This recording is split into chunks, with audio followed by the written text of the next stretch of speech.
American Exchange Bank, right here in Lindsay, is a locally owned and operated community bank that believes in just that, you, a community of fellow leopards. We love our customers. We feel very grateful for each one. So if you are looking for a safe place to put your money, need help achieving that next dream project, or are simply looking for a different banking experience, give us a call at 405-756-3101.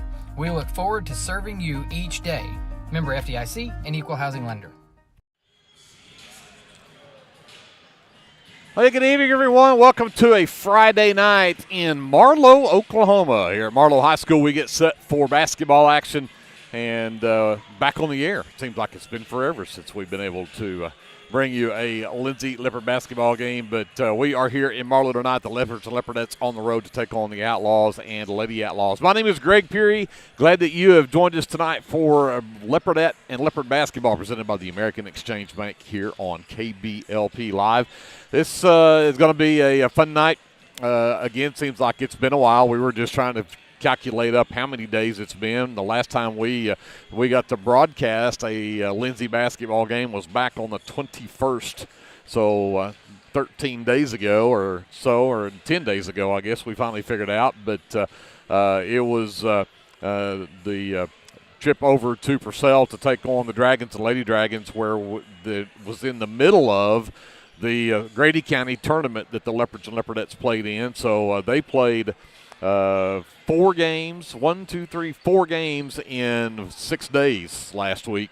So it was a busy week for Leopard and Leopardette basketball. And when you start looking at the records coming out of all of that, it was a pretty good week. The Leopardettes played the championship game over there in that Grady County tournament last Saturday evening and took on the number 7 ranked Ampo Lady Panthers out of Class A, and took one on the chin in that ball game, 28-41. The Leopardettes lose that one by 13, and it was a tough loss for the Leopardettes.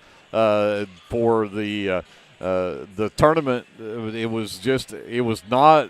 I want to go back and say it wasn't a good tournament for the Leopardettes. They played had a pretty easy game in the opening round against Rush Springs, 61-27. They win that game, and then they take on Minko. Tough ball game against the Lady Bulldogs of Minko in their second round game, and won that game 35-31, and then dropped the game against Ampo. And I've got conflicting scores. I had the score as 39-27 in that ball game. The official on OSSAA listed as 28-41, so it depends, I guess, on which way you look at it on what the final score was. But probably the anomalies you'll find in that game is that Gentry Wilmot only had 2 points and Cannon Russell only had 2 points in that final game against Ampo.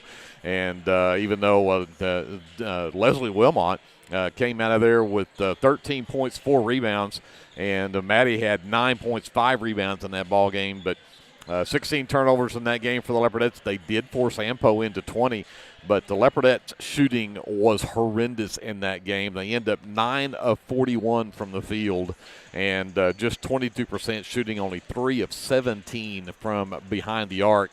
It was just not a good night. They didn't shoot well from the free throw line either. They were only 6 of 12 from the free throw line. So, again, that championship game, the Leopardettes dropped that one. But, again, looking to bounce back from that, had some time to rest now. They did not have to play the game on Tuesday night against Washington. We're hoping that everybody is getting over all this flu. I think even in the national news, Oklahoma was the hot spot for flu. Just so many school systems that had to shut down for 2 or 3 days to allow kids the chance to get over it, to go in and clean them and get the sanitize going in the schools. And so hopefully everybody's about over that now. We got some beautiful weather coming up this weekend, so maybe people can get outside and kind of get away from all that for a change. But because of that, the Leopardettes now have not had to play since last Saturday, so gives them a chance to kind of recoup from those 4 games in 6 days there and get back into a routine maybe and get things going here tonight. But they're going to take on a Marlow team that comes in 7-9 on the season. They played in the Stevens County tournament and ended up with the consolation championship in that ball game when they defeated Waurika out of Class A 37-31.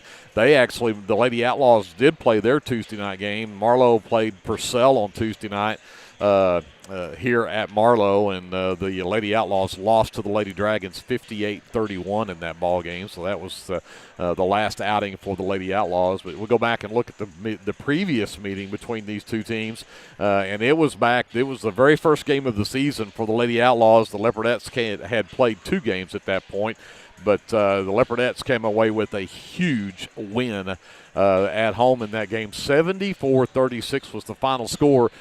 And you look at that and go, well, this ought to be an easy win. But you have to point out something. Marlow in that ball game went 1 for 18 from the field in the third quarter. So the Leopardettes outscored Marlow in that third quarter 26-3. And when you look at it from that angle, you're probably not going to hold Marlow to a 1 for 18 shooting every game. So the Leopardettes are going to have to come out here prepared and certainly not overlook this Lady Outlaw team that's again comes in 7-9 on the season, but coming off of winning 4 of their last 6 ball games, and took Comanche to overtime to beat them back before the Stevens County tournament, and then of course lost to Velma in the opening round, but then defeated Bradoil and Waurika to take home the consolation championship in that tournament. So that's what the girls matchup looks like tonight. Hopefully the Leopardettes can get back in the winning column. They are still ranked number 10 in the state in Class 3A, coming in at 13-5 on the season, so hopefully they can continue that.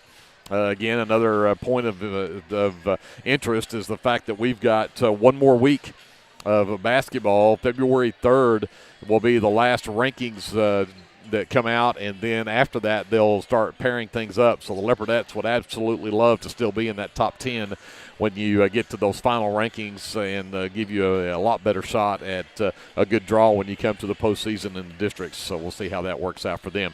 We'll quickly look at what the boys matchup looks like. We'll talk more about it as we get closer to that boys game, but the Lindsay Leopards also played for a championship over there in the Grady County tournament, and they came back with a win on the 50-44 win over Verdon. Minko was the game before that, a 54-51 win, and beat Ninnekah in the opening round of that tournament, 59-27, and then also picked up a win over Purcell in the middle of all that. So the boys are coming in 9-1 since Christmas break, and are on a 5-game win streak. And so the Leopards right now are on a roll and looking good. I have to admit, watching them over in that tournament over there, one of the things that kind of jumped out at me is you're talking about a bunch of Class A, 2A schools over there in that Grady County tournament. And when you run out there and look at their starting lineups, and the Leopards are used to taking on these 3A teams that'll put a 6'3" or 6'4" post player out there. Their 4 will be a 6-footer, 6'1". They might have a 5'11", 6-footer out there at the 3. You might have a couple of 5'7", 5'8" guys playing out at guard. And you go play a Minko or you go play a Verdon, and they'll run 5 guys on the floor that are 5'10" or shorter. But the Leopards found out real quick they can play defense and they can shoot the ball, and the Leopards had a lot of trouble against those guys that were so quick and so good at defending you in your face, and that's what I think is going to prepare them for tonight, because that's exactly what Marlow's going to do. Marlow also comes in 9-1 in their last 10 games. They won the Stevens County tournament for the 5th time in a row. And when you look at their game against Purcell, which is the game on Tuesday night, they beat Purcell 54-52. That game was back and forth from the opening tip. It was, I don't think either team ever led more than 6 or 7 points in either direction. But as the Marlow Outlaws go, or as Blade Harris goes, I should say, so go the Marlow Outlaws. They come in 11-5 on the season. They're ranked number 17 in the state in 3A. I believe the Leopards coming in 13-5 tonight. Are ranked 21st, so they're just outside that top 20 ranking in Class 3A. But Blade Harris in that Purcell game had 30 points, a career high for him, but 17 of his 30 came from the free throw line. Blade Harris went to the free throw line 20 times in that game against Purcell and was 17 of 20 from the free throw line. So the Leopards are going to have to be aware. Blade Harris is going to drive the lane and try to draw contact to get to the free throw line. They're going to have to stop that drive. and keep him off the line. But then if you don't let him do that, let's look at the Velma game, which was the championship game in that Stevens County tournament that they beat Velma 58-41. Harris had 24 points in that ball game, but he was 4 of 5 from the free throw line and 8 of 11 from the field. 4 of 5 from 3-point and 4 of 6 from 2-point. So when you're looking at 8 of 11 from the field, even if you don't let him drive, you're going to have to cover him. So I have a feeling that we're going to find out that, number one, Armando Hernandez is going to have his work cut out for him to stay with Blade Harris tonight. But the Leopards, again, had a good tournament over there, came away with that championship win. And the final game against Verdon, 50-44, the final score, had 3 players in double figures with 10 points. Creed Taylor, Hunter Russell, and Bryce Cater all had 10 points apiece in that ball game. Armando had 8, and Isaac Cameron had 7.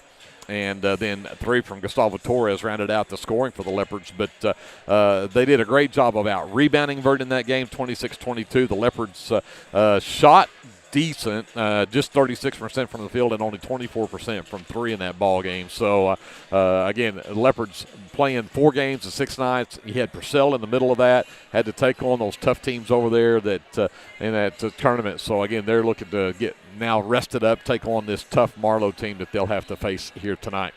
So that kind of sets up where we're at for tonight's matchup between the Lindsay Leopards and Leopardettes and the Marlow Outlaws and Lady Outlaws. And, again, my name is Greg Peary. We got J.D. Scruggs over here on the live stream, Kevin Scruggs running the camera, and Colton Harrell back at our studios in Lindsay, Oklahoma, running the FM 105 live stream for us. So I appreciate Colton doing that.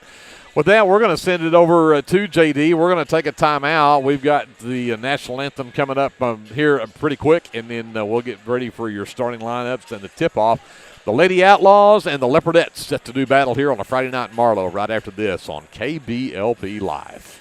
Are you caring for an aging parent or other loved one at home? It's important to know you're not alone. Hi, this is Connie Upton with Abiding Home Health.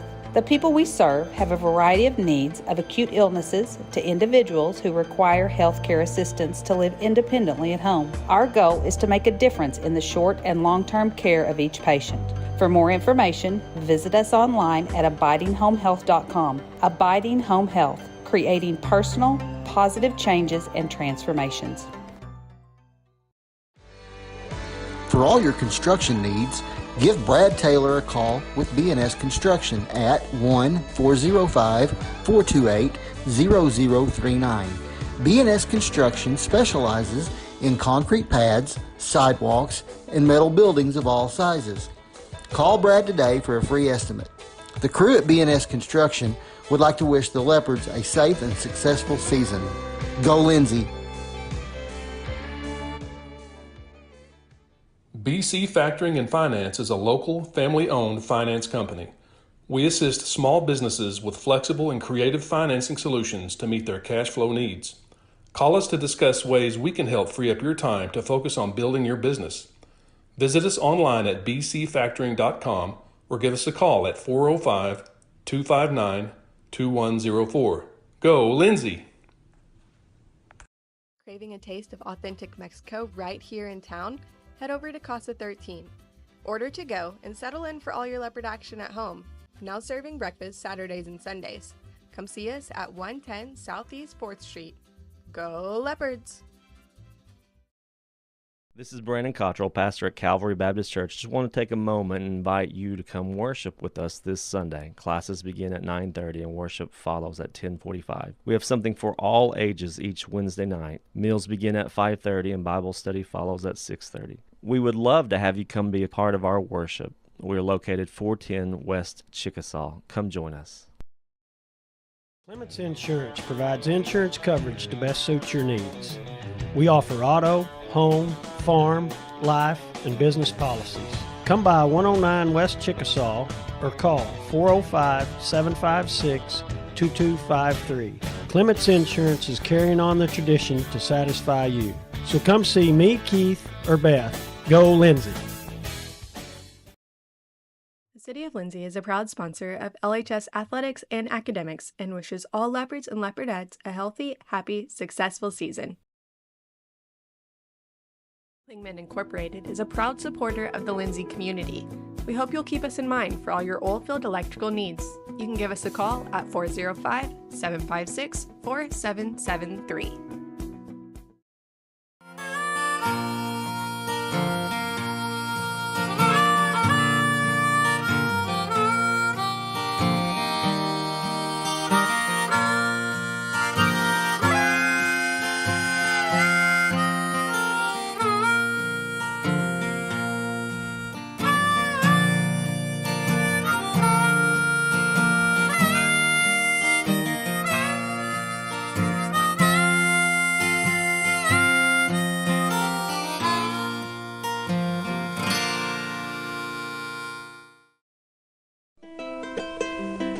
Hey friends, Danny Daniels here. I wanted to take a moment and let you know about a very helpful service that I provide for you and your family in our community.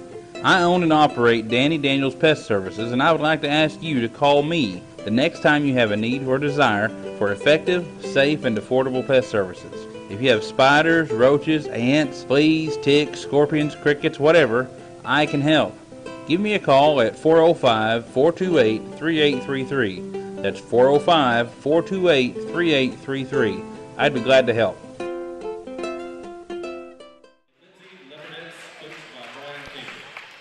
Welcome back. I need to give a quick shout out to my buddy Jason McPherson and his daughter Katie, a senior here at Marlow High School, who sang our national anthem for us tonight. We didn't get to give that to you live, but she did a fantastic job. It's a great job, Katie, in spite of your dad. Let's get to the starting lineups for the Leopardettes. They will start at 5'4" senior at guard. Number 1 is Gentry Wilmot.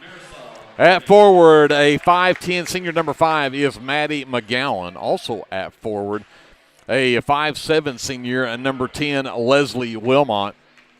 At guard, a 5'4" senior, number 22, Cannon Russell. And to round out the starting 5 at guard will be a 5'2" sophomore, number 25, Marisol Hernandez. The Leopardettes coming into the contest 13-5 on the season. They are ranked number 10 in the state in Class 3A. The head coach is Brian Cater. He's assisted by Johnny Dodd and Aleni Moore.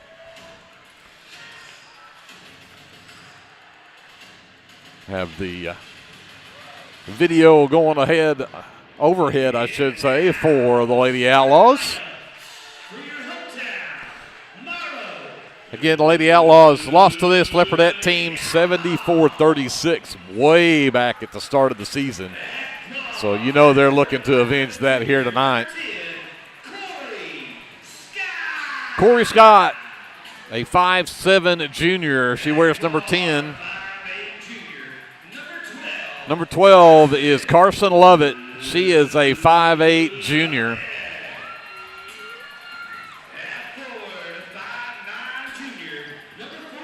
Number 14 is Gracie Ottinger. Ottinger is a 5'9" junior. Number 20 is Brooklyn Williams. She is a 5'7" freshman on the starting lineup, and then to round out the starting 5. Number 22, Grace Lovelady. Lovelady is a 5'9" sophomore. Again, the Lady Outlaws are 7-9 on the season coming into tonight. The head coach is Megan Robbins. She's assisted by Julie McCauley, Trey Kaufman, and Craig Patterson. Greg Peary, J.D. Scruggs, Kevin Scruggs here at Marlow. Thanks for being with us here for Leopardette basketball presented by the American Exchange Bank in Lindsay.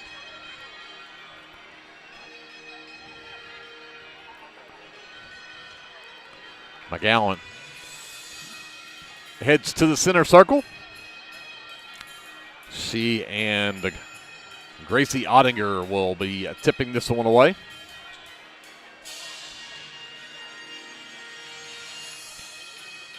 We're just about ready to go. And controlled in the backcourt by McGowan as Russell will bring it across and give it up for Gentry to set up the offense against this 2-3 zone. Hernandez quickly around to the left side. Russell gives it right back to Gentry. They're looking inside, can't get it to Leslie, so they'll go back to the wing. Right side, back up top to Gentry. Now back to Russell left wing. She'll dribble to the top of the key, gives it to Hernandez. Right corner, McGowan looking inside at Russell. Again, she's covered up. Now Russell open on the right wing, gives it to McGowan in the right corner. Doing a good job of keeping the one-away girls covered up. Now to Russell, the right elbow, out to Gentry. 3 from the left wing. Back iron, no good. Rebound pulled down by number 10, Corey Scott, but she gets a reach-in foul called quickly from Maddie McGowan. So that's the first foul of the ball game. Inbounds comes in to Ottinger's. The Leopardettes come out in full court man pressure. It's just kind of token pressure, not real tough here as Ottinger gives it up to Lovett. Picked up by Hernandez, tapped between the circles. Dribbles right, dribble handoff. Back to Ottinger, looks to penetrate, gives it up, sends it out. Now back to Ottinger underneath. Back up top of the key, Lovett for 3 is straight away good. Carson Lovett gets the Lady Outlaws on the board with a 3-0 lead. Russell, right wing to Hernandez. Dribbles to the top of the key. Williams with her all the way. They stay in that 2-3 zone. Now they give it back to McGowan left wing. Started to look at the 3. Skip pass over to Hernandez. Now underneath. Got it underneath the back side of that zone and found a wide open Leslie Wilmot. Put up a tough shot but got it to go. Pulls the Leopardettes back within 1. Inbounds comes to Lovett. Picked up by Hernandez in the backcourt. She'll push it up to the left wing. Dribble handoff to Ottinger. Now Hernandez nearly had her tied up. Be careful and get a foul call right there. They get it inside to Lovelady, and she tried to go back to Scott out on the wing and overthrew Corey Scott and out of bounds. Turnover, Lady Outlaws.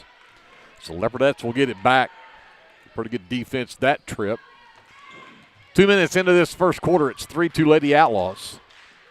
Hernandez right wing, into the right corner, McGowan. Looks inside, Leslie up top to Gentry. Over left side, lazy pass, knocked out of bounds by Ottinger. Got to protect those passes. That one was too easy. Ottinger nearly had a pick right there. Gentry to inbounds. Will give it up to Russell out between the circles. Sets it up. Attacks the top of that 2-3 zone. Hernandez right wing. Up top, Gentry drives to the free throw line, gives it back to Hernandez. She'll dribble to the top of the key to Russell. Fires a 3 straight away off the back iron, too strong. Rebound, Lovett. Brings across the timeline. Works right. The backdoor cut from Ottinger cut off there. Now can't get the handoff either. Skip pass all the way to Scott left side. Tried to go baseline, and Gentry was there, but she swiped at the ball. Got her on the arm. Gentry Wilmot picks up her first, the team's second. And so under their own basket to bring this one in as Lovett looks to trigger. Ottinger gives it back to Lovett, works around a screen from Lovelady, comes back over to Ottinger left side. She goes baseline. Leslie's there, scoop shot way off the mark, out of bounds, and I think they're going to say that's off of McGowan. It'll be Lady Outlaw basketball. 5:07 left here in the first. 3-2 Lady Outlaws with the 1-point lead. Ottinger nearly had it knocked away by Russell. And now she did throw it away. Hernandez, and it'll end up as a tie ball, but the possession arrow gives it right back to the Lady Outlaws. A couple of chances right there for Leopardettes to come up with the steal and couldn't get it done. So Lovett will try it again, baseline the other side this time, and then for the Lady Outlaws will be number 1, Kinley Castle. The junior will replace Gracie Ottinger. Lovett to inbounds. Looking for Castle. Got it to her on the wing. The dribble handoff right back to Lovett. Lovett works toward the circles. Picked up by Russell. Russell lost her footing. Lovett tries to drive it in. Good help the backside there to keep her from getting inside. Williams comes back to Scott left wing. Back up top between the circles for Lovett. Coach Robbins changes up the play here. The dribble handoff. Kinley. Castle drives around. Good defense there. Got stripped, and they're going to call another foul. This will be the 3rd team foul already in this ball game.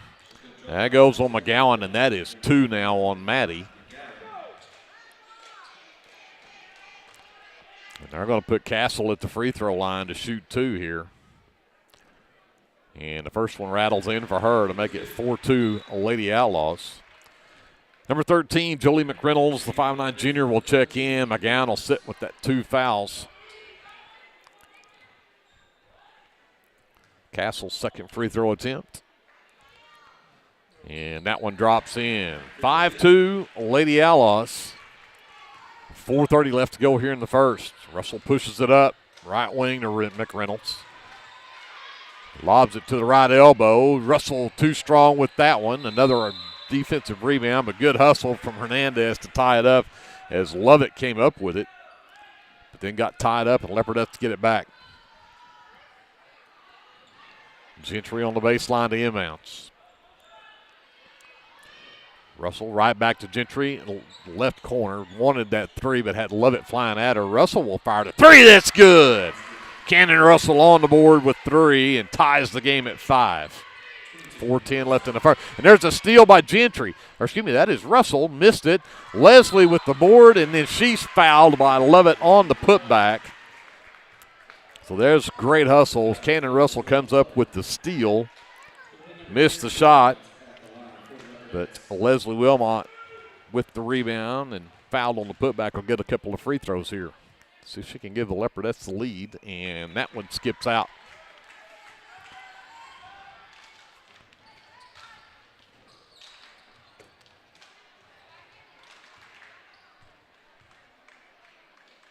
Leslie, 75% free throw shooter. She does knock that one down. Leopardettes up 6-5. That's their first lead of the game. Lovett trapped as she crosses the timeline. Eyeing her back in the game. Gets it. She's now trapped. And stepped on the sideline. The Leopardettes forced turnover number 4 on the Lady Outlaws. So Russell will bring it up for the Leopardettes. McReynolds left wing. Up top, Hernandez. Right side for Gentry. Back up top, McReynolds. Quickly left side, Russell. Back to Gentry between the circles. Back to Hernandez, right side. Back up top, Russell. 3 ball. Same result, same spot. Second 3. It is 9-5. Leopardettes, 3:25 left to go.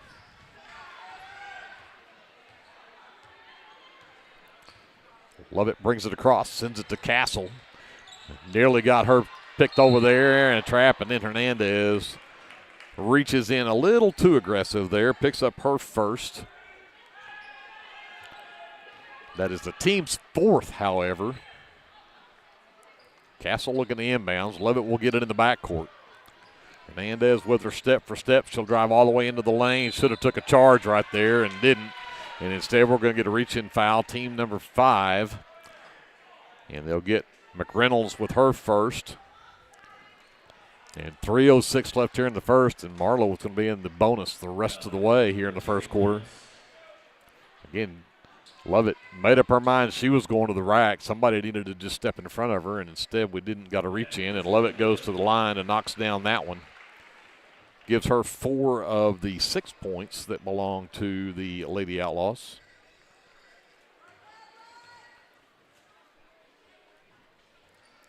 And she knocks them both down. 9-7. Leopardettes have a 2-point lead. We approach 3 minutes left to go here in the first. Russell pushes it ahead. Hernandez, short corner left side. Leslie. Gentry back over to the right side. Gentry sends it back to Russell. Quickly left side of Hernandez. Gentry comes back. They skip it to Jolie McReynolds instead. Now back. Russell, left wing 3. That one's short. Leslie fights the rebound, tips it out to McReynolds. Skip it back left side. McReynolds for 3. Yes! In and out and in as McReynolds knocks down the 3. The Leopardettes have 4 field goals in this first quarter. 3 of them are threes. And they have a 12-7 lead with 2:25 left. And offensive foul called. That'll go on Lovelady for the moving screen. That'll be her first, just the team's second.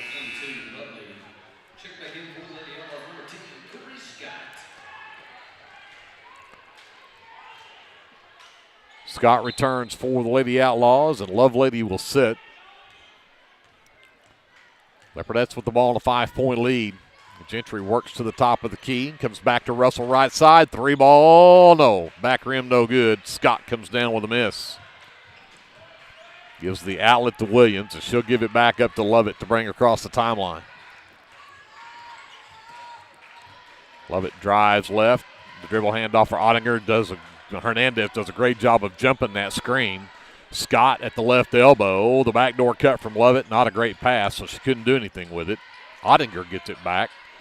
Back over to Castle right wing. She drives baseline. A great defense right there. Leslie Wilmot forced the turnover as Castle could not get to the baseline, and she lost it out of bounds. Turnover number 5 against the Lady Outlaws. 12-7 Leopardettes. A minute and a half to go here in the first. Hernandez back to Russell. Left wing 3. That one's short. McReynolds with the offensive board, and then she'll get tied up. Ottinger over her back ties it up, but possession arrow back to the Lady Outlaws.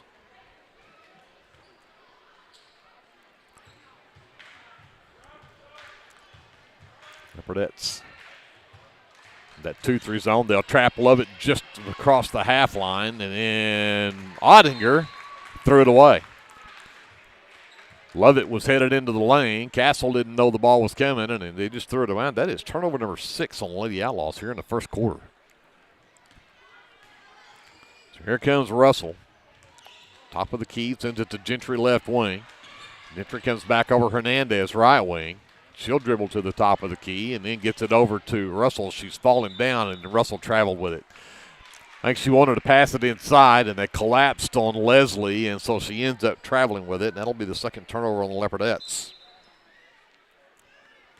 Under a minute to go here. 12-7, Leopardettes still with a 5-point lead, and again, they'll look to trap Lovett. And the steal, Leslie comes up with it, gives it to Russell. Russell stops right baseline, puts it up and in.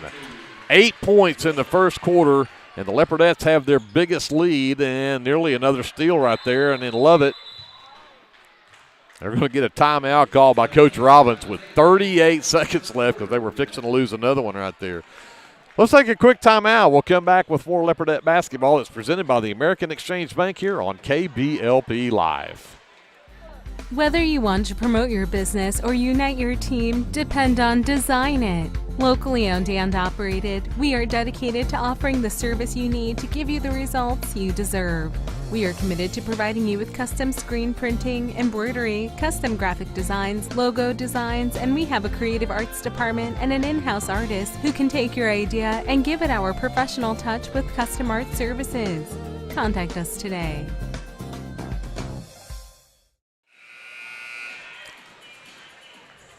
38.6 seconds left to go here in the first quarter. It'll be Lady Outlaws basketball out of the timeout. They trail the Leopardettes 14-7. 8 points in this first quarter from McCannon Russell. As the inbounds will go to Lovett in the backcourt. Hernandez back there with her. Leopardettes have gone back to a man defense now for this final 30 seconds here. Ottinger gets it left wing. Russell has the defense there. Scott comes to set the screen. McReynolds jumps it. Sends it back out to Castle. Castle with the screen from Williams. Goes the other direction, and then Leslie gets the bump on Castle, and Leslie Wilmot's got her first. This will be free throws coming up for Castle. She's already hit 2 there. Lady Outlaws are 4 of 4 from the free throw line here in this first quarter.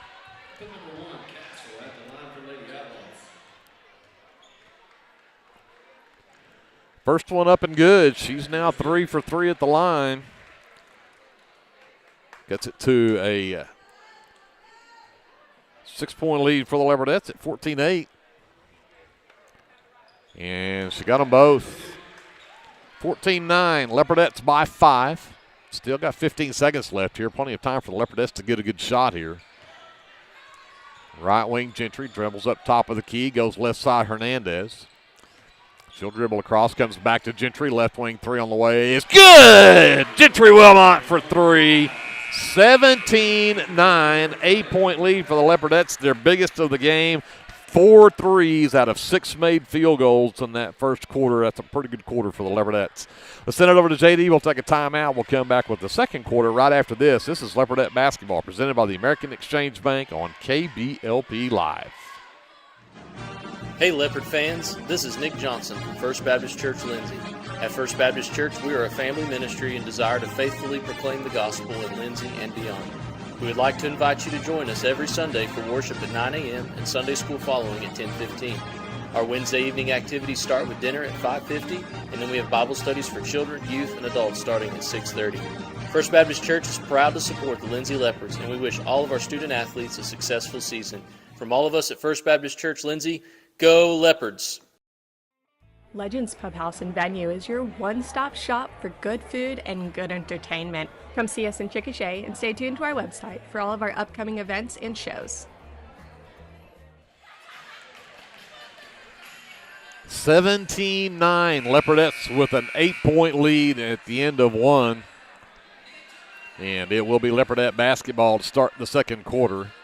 Gentry, Leslie, McReynolds, Hernandez, and Russell on the floor. McGowan stays on the bench with those 2 fouls. Again, way too many fouls on the Leopardettes. Had 6 called on them in that first quarter. Only 2 fouls called on Marlow. See if the Leopardettes can extend on this lead, though. As Russell will bring it up, facing that 2-3 zone still, and she'll stop top of the key. Just off the front iron, no good. Castle with the miss for the Lady Outlaws. Dribbles up. Leslie stops her over on that right wing. Ottinger picks it up top of the key. Picked up by Hernandez. Looks to drive in. Gets the double team. Dumps it down low to Williams. Back up top. Castle to long 2. Won't go. McReynolds with the miss for the Leopardettes. Here comes Russell working left. Gets it down to baseline to Leslie. Back to Russell. Left wing 3. That one is short. And Leopardette basketball. McReynolds had it knocked out of her hands from behind by Scott on that one. So Gentry will inbound on the baseline for the Leopardettes. Cannon left wing. Thought about that 3 again, but decides to pull it out and set it back up. Hernandez, right side. Works across to Gentry left wing. Gets it to Leslie in the corner left side. Comes back to Gentry on the wing. She'll dribble to the top of the key. Goes back to Russell on the wing. Comes back to Gentry. Baseline right side, McReynolds. Back to Gentry right wing. Inside, Leslie turns around, gets it blocked, but fouled. If they get that on Lovett, that'll be Lovett's second. Double check it here. They do. Carson Lovett picks up her second personal. Only the first here in the quarter, but Leslie back to the free throw line. 1 of 2 her first trip. The only free throws the Leopardettes shot in that first quarter. And that one's back rim and no good. Mentioned the fact that she's a very good free throw shooter, 75% on the season, but Corey Scott checks out. Grace Lovelady checks back in for Lady Outlaws as Leslie Wilmot readies for her second free throw. That one will go down. She's 2 for 4 at the line, has 4 points, and the Leopardettes have a 9-point lead now, their biggest of the game at 18-9. Just over a minute gone here in this second quarter as Castle brings it up against Leslie. The handoff to Lovett. Goes back to Ottinger right wing. Russell with the defense there. Gets around the Lovelady screen. Castle on the left wing. Dribbles all the way across. Now comes back to her left. Now goes back to her right. Still trying to find somebody to give it up to, and everybody's covered. Lovett. Lovett goes down, puts up a tough shot in the lane. Got her own miss, though. Stripped by McReynolds, and somehow Lovelady comes away with it. Castle drives into the lane. Off the glass, no good. Cannon Russell with the rebound for the Leopardettes on that one. Ahead in transition. McReynolds in the lane. Traveled with it. A lot of traffic right there in the middle of the lane to try to give her that ball in transition. And Leopardettes now with 3 turnovers. They'll stay full court man pressure here. Williams trying to find somebody. Finally, Lovett steps up and grabs it. And she'll bring it up one-on-one against Hernandez. 2 minutes gone here in this second quarter. It's still a 9-point Leopardette lead.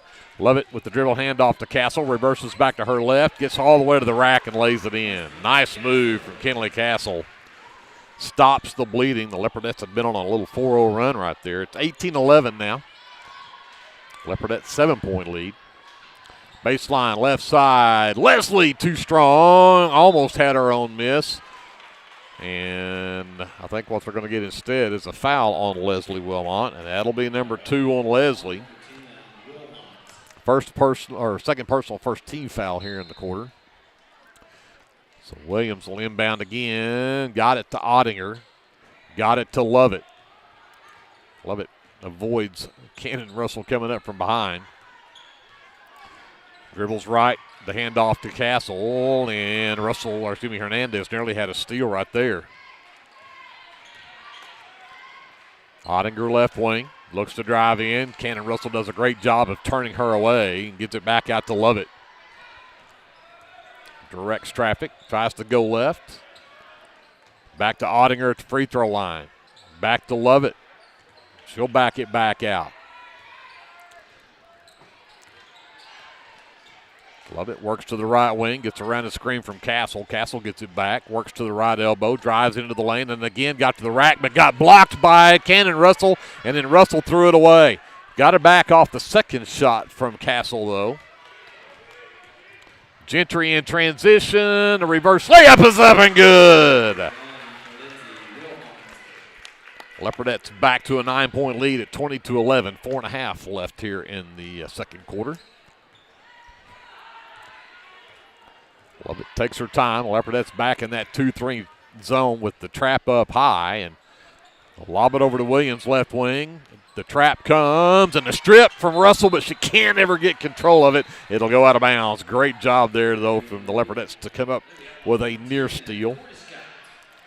Corey Scott returns for Lady Outlaws. Love Lady will sit.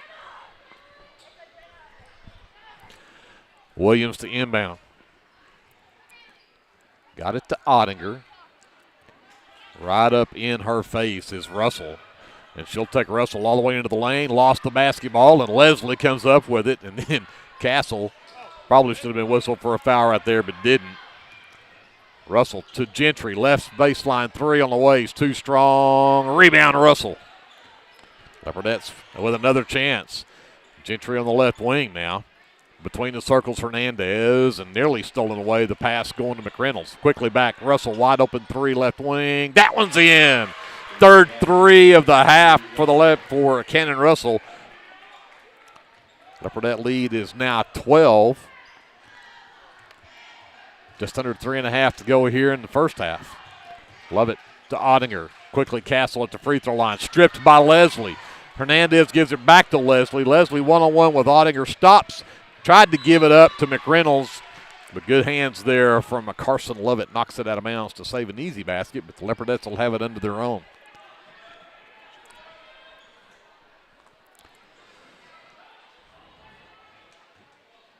Gentry on the baseline to inbounds. Lob up top. Russell. Ottinger runs her off the line. Gentry gets it left side. Her three is on the way. Off the glass. Too strong. Leslie tied up on the rebound. And possession arrow goes with the Lady Outlaws.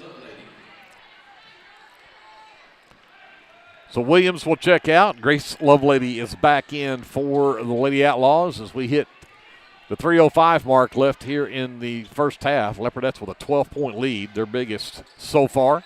Ottinger to Castle, and Castle traveled with it. Tried to go ball fake, but switched feet when she did, and that's turnover number 9 on the Lady Outlaws here in the first half. So Russell walks it across. Lady Outlaws have stayed in that 2-3 zone this whole game. To the free throw line, back out to Russell, and Russell's three skips out no good and then batted out of bounds by the Leopardettes on the rebound. So it'll go back to Marlow with 2:40 left. They'll again look to trap Lovett as soon as she gets to the top of the half line there. Got it away to Castle, back over to Ottinger. NBA three from that right wing for Ottinger is off the mark. Cannon Russell will come out with the Leopardette rebound. Hernandez left wing. Back to Russell. Up top to Gentry. Back to McReynolds right wing. Gentry, right elbow, shot on the way is short. Rebound comes down to Corey Scott. Outlet for Lovett. She'll push it across. And ran over, and we're going to get a blocking foul called. And McReynolds at least had the right idea that time, just didn't get there quick enough. And Jolie McReynolds picks up her second foul now. Second team foul, and so no shots here, as she had given up the ball and was just running at that point. But that'll get number 21, Briley Russell, the 5'5" freshman, in for the Leopardettes. McReynolds will sit.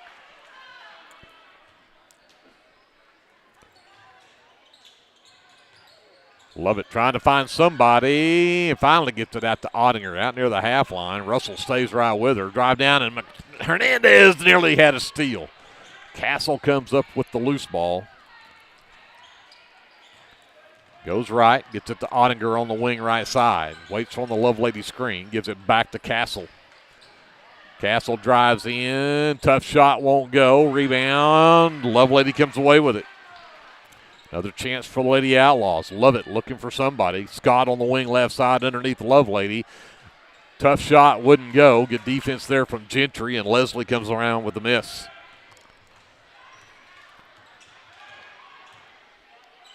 Russell gives it up to Hernandez. She'll dribble to the top of the key. Sends it out to Gentry left wing. Back over right side. Russell for three. That one rattles out, no good. Leslie thought she had a rebound, and Lovelady took it away from her, but Briley Russell took it back from her and got fouled.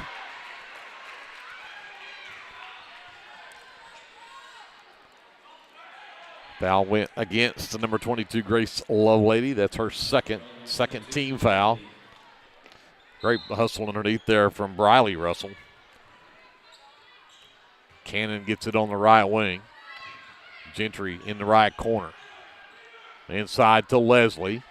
Turns around, sends it back out. Gentry to Russell, top of the key. Catch fire three is on the way, too strong. Briley fights for a rebound, but it ends up in the hands of Corey Scott. Here comes Lovett the other way. Leopardettes still have a 12-point lead with 40 seconds left to go here in the first.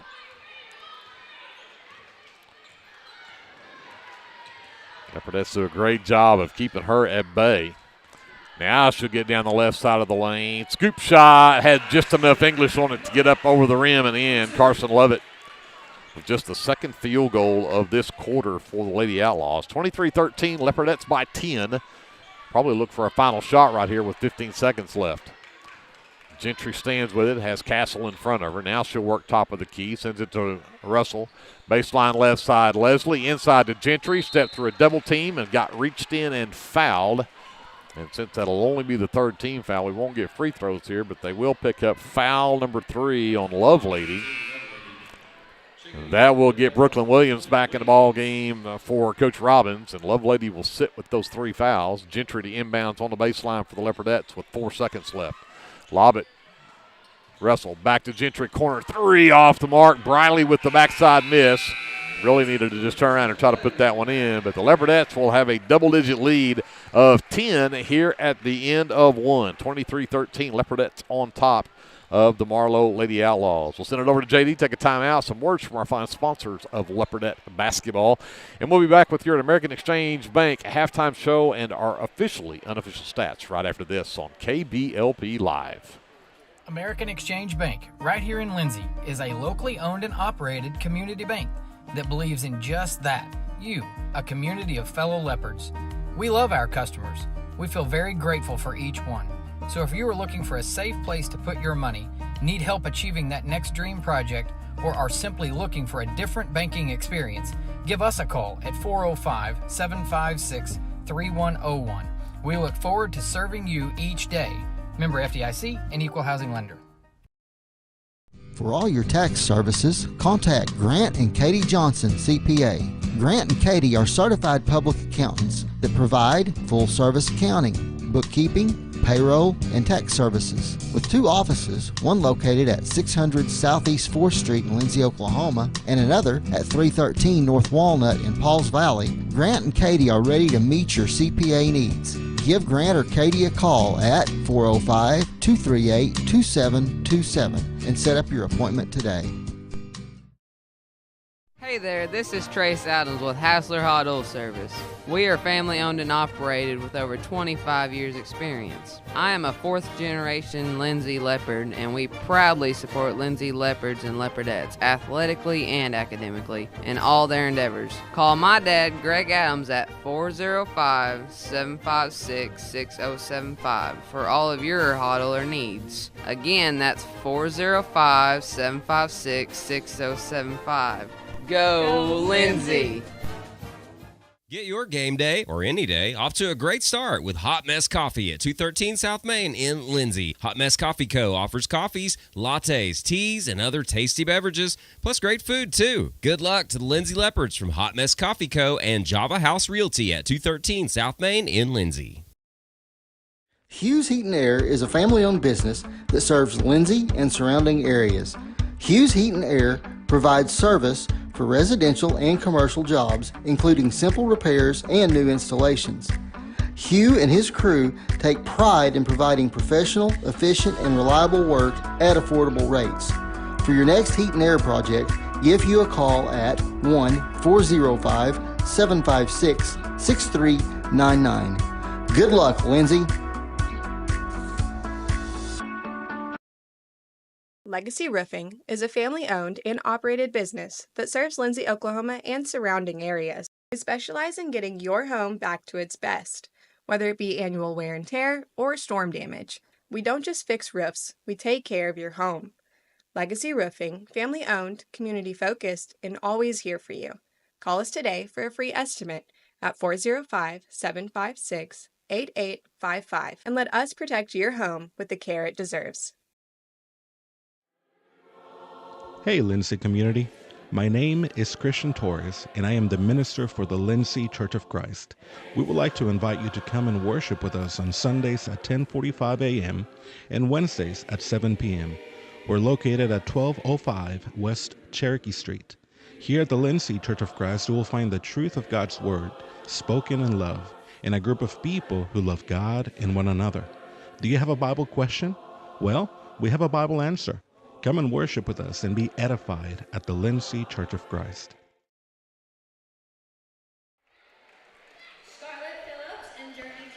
Welcome back to Marlow here at halftime. The Leopardettes with a 10-point lead at half. It's 23-13. Leopardettes on top. They had a 12-point lead right there at the end before a basket from Kinley Castle puts the Lady Outlaws back within 10, but it's 23-13 Leopardettes here at halftime. And my name is Greg Peary. We're back with your American Exchange Bank halftime show and our officially unofficial stats from the first half. And I failed to mention that my broadcast partner is missing in action tonight.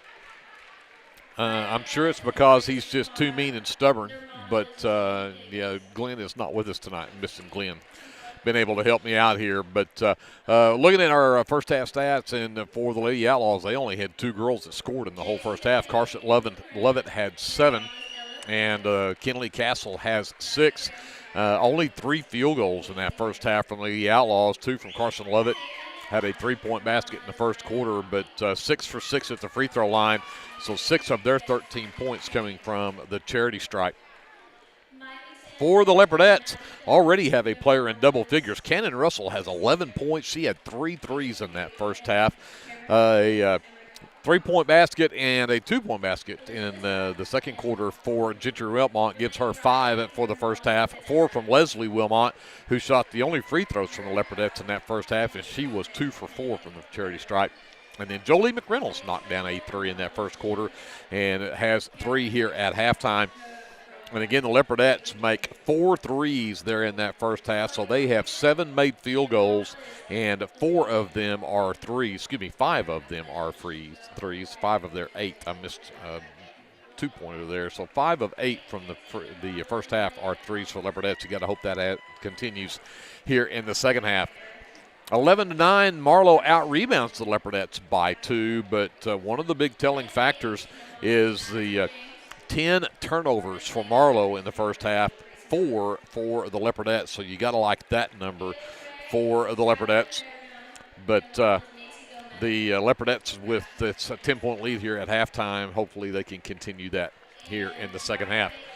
So we're going to send it back over to JD. We'll take a quick timeout, and we'll come back and talk some more. We've got a fashion show of sorts going on here at halftime. I wish I would have gotten a little more information about this. I want to say this is a class here at Marlow that they are designing and making dresses. And so you see a lot of the models, as they call them, wearing the dresses out there on the floor. But those were all hanging out on display in the lobby. So we've had some good entertainment here. And again, I want to say a big congratulations. I think this is not really the word, but Katie McPherson, who sang our national anthem tonight, is the youngest daughter of Jason McPherson, who is my friend over at KFXI Radio, Foxy 92, that broadcasts for Marlow.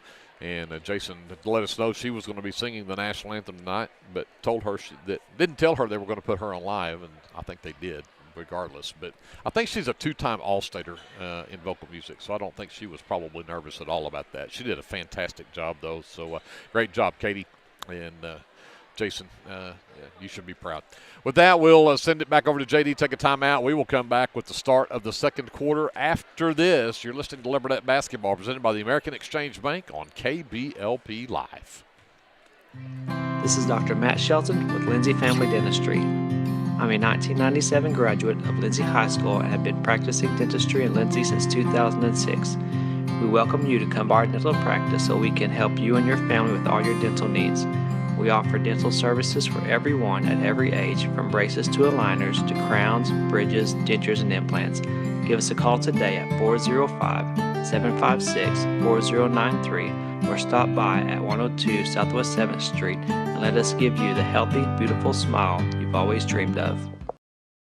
Lindsay Municipal Hospital is dedicated to providing quality service to our local community, and we're wishing our Leopards and Leopardettes a healthy and successful basketball season. Go Leopards!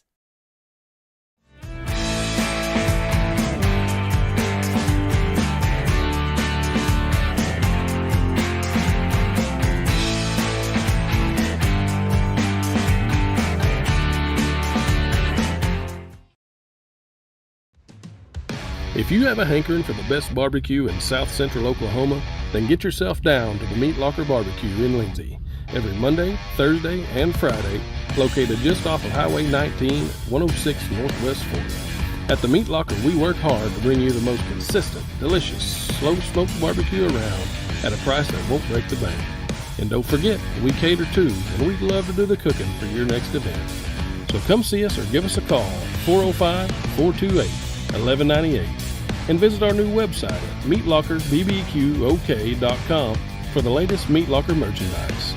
We're proud to sponsor this broadcast of Lindsay Leopard Athletics and want to wish all the students, faculty, and staff a successful year.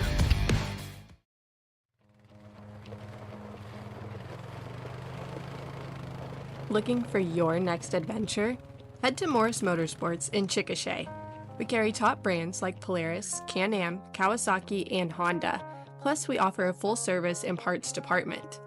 Whether it's ATVs, side-by-sides, motorcycles, or accessories, we've got what you're looking for. Visit morrismotorsports.com or give us a call at 405-224-6113. At Morris Motorsports, we don't just sell machines, we sell fun.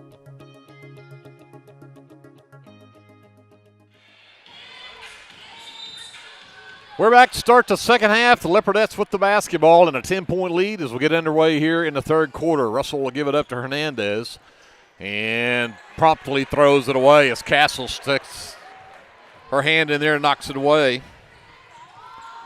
Lovett top of the key as the Leopardettes retreat. Marlow came out in a man defense, I think, that trip and kind of caught the Leopardettes off guard. Williams with it. Ottinger back top of the key, steps around, fires away a three that won't drop, but Castle has an offensive board, but not if Hernandez has anything to say about it. She'll tie her up, but the possession arrow will belong to the Lady Outlaws. So Lovett will trigger on the baseline for Marlow. Leopardettes stay in that man defense. Castle trying to get away from Leslie. Tough shot for Kinley Castle, but she got it to go off the inbounds. 23-15, Leopardette lead down to 8. Hernandez. Oh, had Gentry wide open on the backside of that 1-3-1. Didn't go up with it. They'll get it back out to Hernandez and go back to Leslie. Left corner three is an air ball. Lovett has the rebound on the backside. They had that played perfectly. Leslie had a wide open look, or Gentry did, and never got up off the floor with it. Lovett looking to drive in. Cut off by Russell. She'll come back the other direction. Castle left side. Picked up by Russell on the switch. Works right. Comes back left. Back out to Ottinger left side. Goes around on the, she got run off the three-point line. But then Ottinger lost the handle on the basketball. Castle had it. Cannon got caught reaching in. And Cannon picks up just her first foul. And first team foul here in the second half.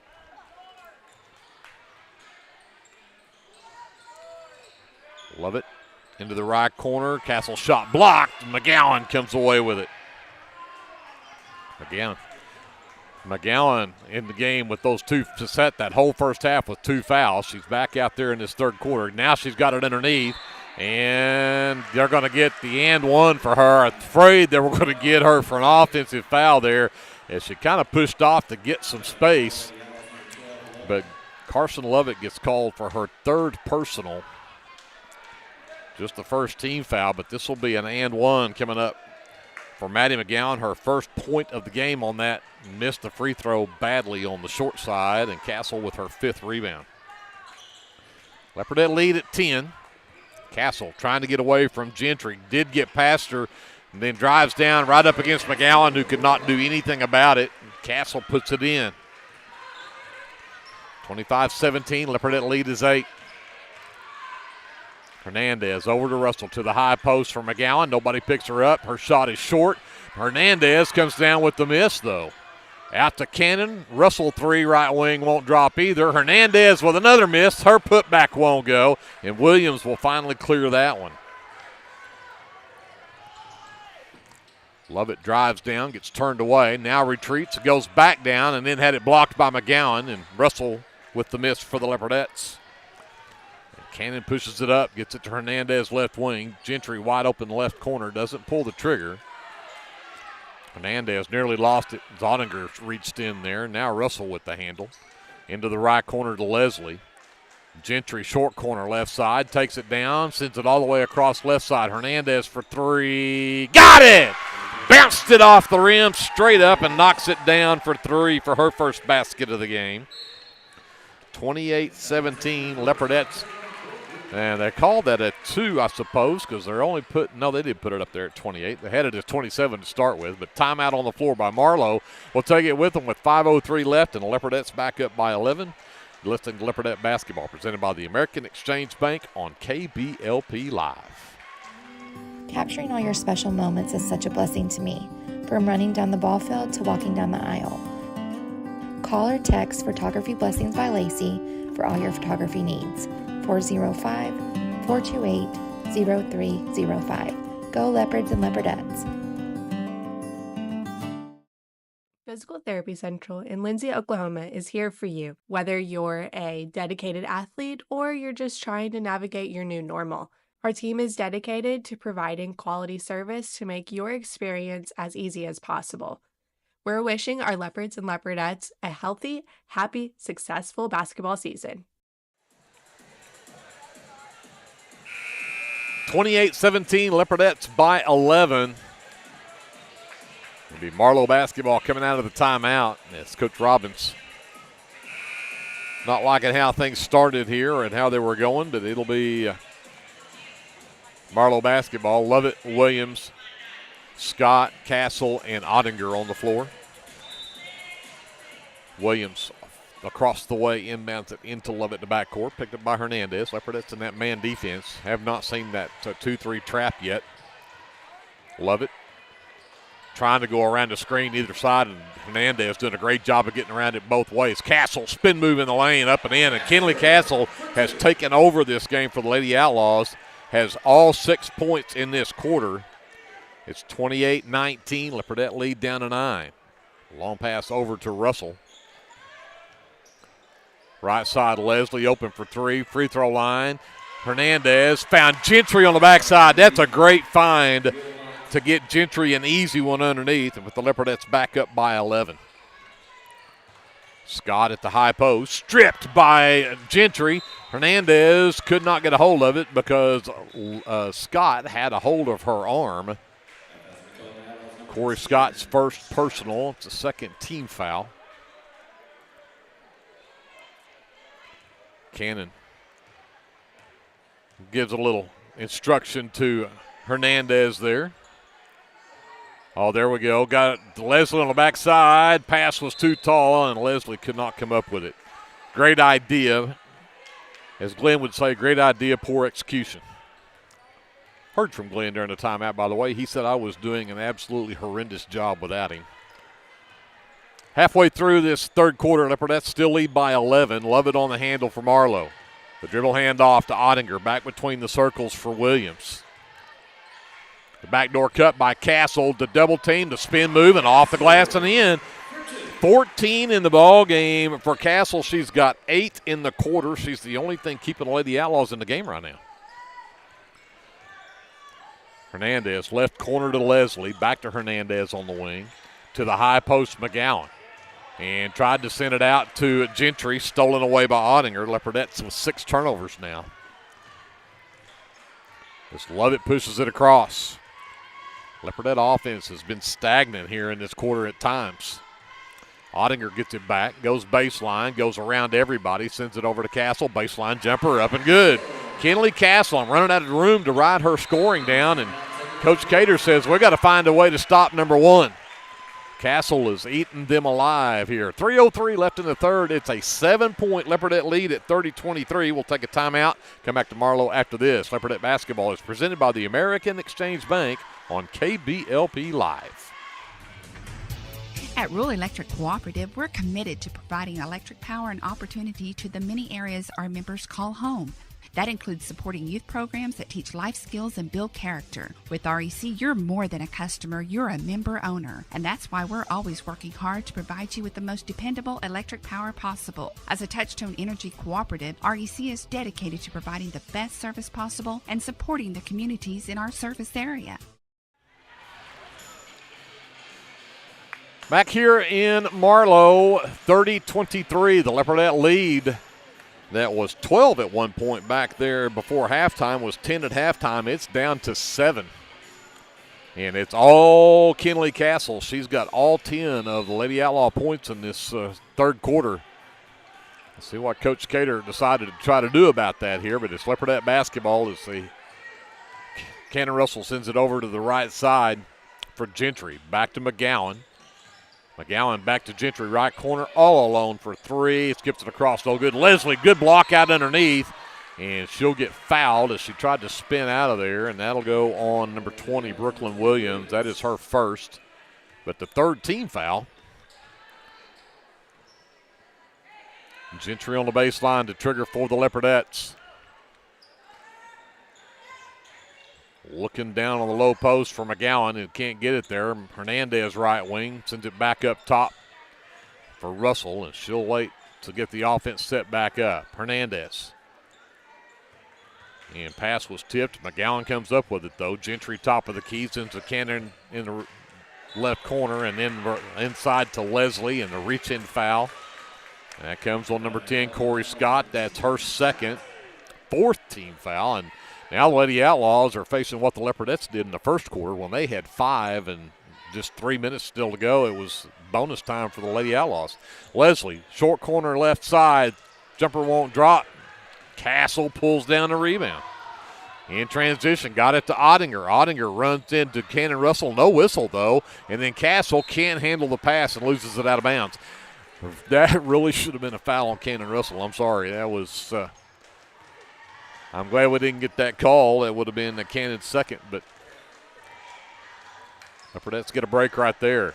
Leslie left corner, inside to McGowan. Turns around on Scott, sends it back over to Gentry right side. 3 on the way, back iron no good. Cannon the miss, gets blocked by Castle, and Castle can't believe it, but she's going to be whistled for her first personal foul. But the Leopardettes for the final 159 will be in the bonus. Let's see if Cannon can add to this 7-point lead. Her first trip to the line tonight.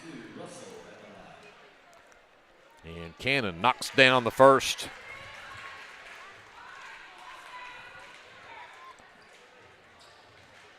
Cannon is a 79% free throw shooter on the season, so should be a couple of goes there. I didn't get it, and then Leslie nearly had the miss and then lost it. Castle will come out of there with it. Castle on the handle, has Cannon out there on her. Drives right, all the way to the baseline. Tried to go to Ottinger, nearly tipped away from there by Gentry. Ottinger out between the circles. Scott wanted to hand it to Lovett. Hernandez had that covered. In the lane for Williams. She turns around on Leslie, throws one up. Leslie blocks it. Gentry comes away with the loose ball. Gentry on the right wing, hounded by Ottinger. Gets it inside. Hernandez quickly left corner. Leslie for three. Back iron, no good. Hernandez out hustles Ottinger and gets out there to tip that loose ball to McGowan. Comes Gentry into the left corner to Leslie. Inside McGowan. Turns around right. Comes back left. Lays it off the glass and in. McGowan puts the Leopardettes back up by 9. 32-23. We're under, 33-23. I didn't get Cannon's free throw down there a while ago. 45 seconds left here in the first. Lovett dances out there with a basketball, trying to get away from Russell. Can't get it done. Now works around a screen from Scott inside. Castle turns around against a double team, but it'll get a reach-in foul called on the Leopardettes anyway, and it'll go on Hernandez. That is her second. Just a second team foul, but they're going to say it's on the shot. Put Castle at the line. She was 4 for 4 there in the first quarter. She's got 10 points in this quarter. In fact, all 10 and now all 11 of the points from Marlow in this quarter have been Kinley Castle. Lovelady back in. Williams will sit for Marlow. And Castle knocks him down. She stays perfect at the line. I couldn't even get the announcer jinx on her. 33-25, Leopardettes, 25 seconds left here in the third. And Cannon's going to pull it out. See if we can work for a final shot here. Gentry left wing, inside to McGowan. Again, goes right, comes back left, off the glass and in. Same move, same result. 10-point Leopardette lead. 9 seconds left. Love it, trying to find somebody to throw it to. Anybody back there? Waste some valuable time. Love it. And there's Hernandez again being too aggressive with the reach in. Yeah, she'll pick up her third, only the third team foul, so 1.9 on the clock here. Got to just make sure we don't let them get an easy one. McGowan's got to be careful here. They're going to try to lob to Lovelady. She does not want to pick up her third, trying to keep that from happening. Got it into Ottinger, who just threw it at the rim, and that was way too close for just a desperation heave. But the Leopardette lead was 10 at halftime. It's 10 at the end of 3, 35-25. Lindsay on top. We're back with the fourth quarter after this. This is Leopardette basketball. It's presented by the American Exchange Bank on KBLP Live. If you need local trash pickup with quality service at a fair price, call Red Dirt Waste Services today at 580-432-5697. Red Dirt Waste Services is locally owned and operated, offering household, residential, and light commercial trash pickup in Lindsay and surrounding areas, including Ellick, Bradley, Bray Doyle, Cox City, Elmore City, and Foster. Red Dirt Waste Services does household cleanouts too, and they offer 96-gallon poly carts and dumpsters. Bagged, loose, or heavy items, doesn't matter, they'll come get it. Red Dirt Waste Services even offers valet service, so you don't even have to take your trash to the curb. Schedule your weekly pickup today by calling 580-432-5697. Stop paying more than you have to for quality, dependable, and locally owned trash pickup. Call Red Dirt Waste Services at 580-432-5697. That's 580-432-5697. So Leopardettes will have the ball to start the fourth quarter. They lead by 10.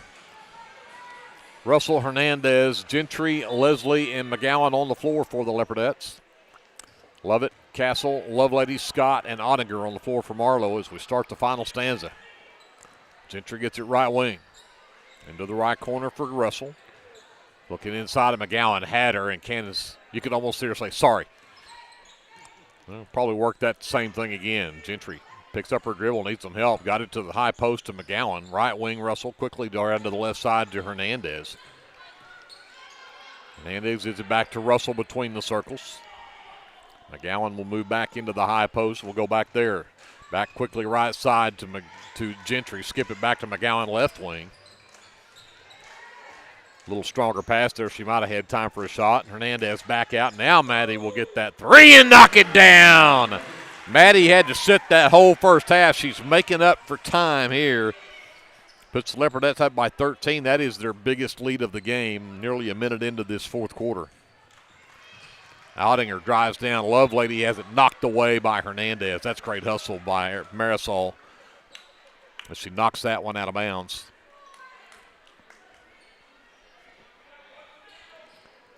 Again, just a minute into this fourth quarter. Marlow with the ball on their own baseline. Love it.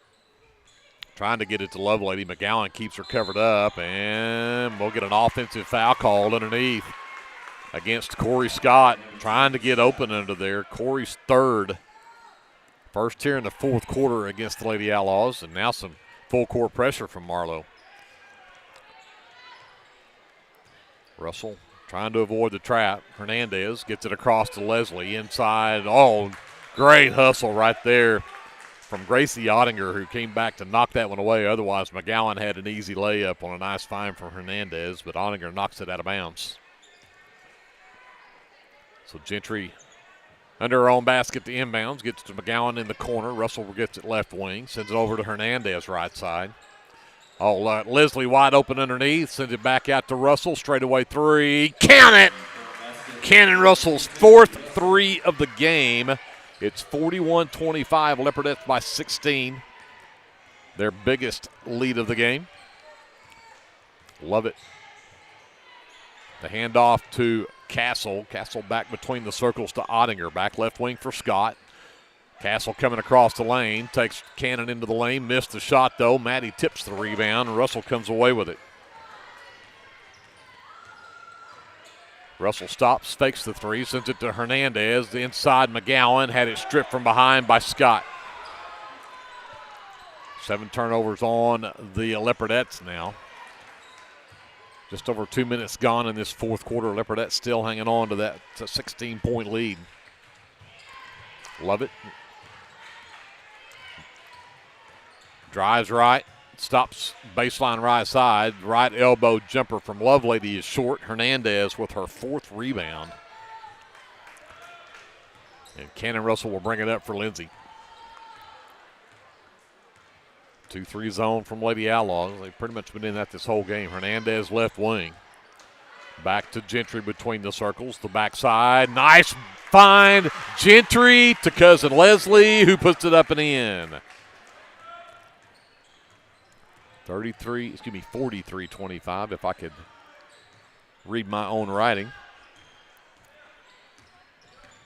18-point lead for the Leopardettes. Lovely takes it against McGowan, turns around, the double team from Gentry. Lovett comes away with the offensive board, though, and she'll be fouled on her putback attempt, and that will go on number 10, Leslie Wilmot, her 3rd. It's just the first foul on the Leopardettes here in the fourth quarter, but that one on the shot will put Lovett at the line. She was 2 for 2 in the first quarter, had 7 points in the first half. She has not scored since.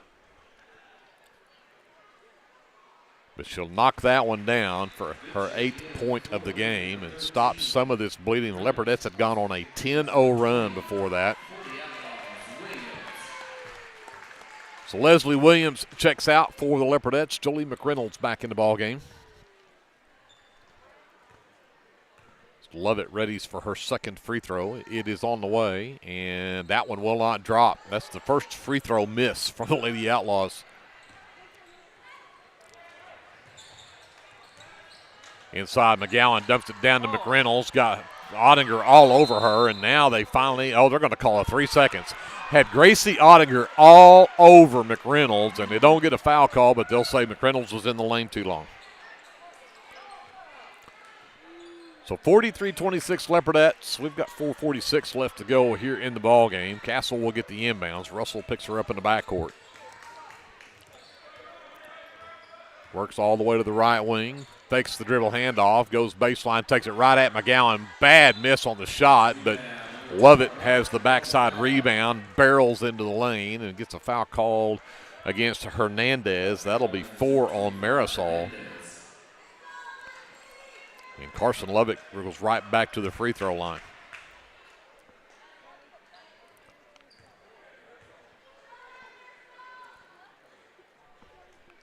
And that free throw will hit the back of the rim, roll around, and fall off for 2 straight misses. Hernandez will check out. In for the Leopardettes is number 23, Ava Hassler, the 5'4" freshman. As Lovett readies for her second free throw. And that one is short as well. McReynolds with the miss for the Leopardettes. Give it up to Russell to bring across the timeline. 17-point Lindsay lead over Marlow. To the high post to McGowan. Not a great pass, but good defense there. Forces turnover number 9 on the Leopardettes. And Lovett takes it all the way down. Runs over Cannon. No whistles, but Hassler comes away with the steal. Gentry gives it back to Russell. She'll work to the top of the key. Sends it over left side. McReynolds back up top for Hassler, and she'll give it to Russell to set up the offense as we hit halfway point of this fourth quarter.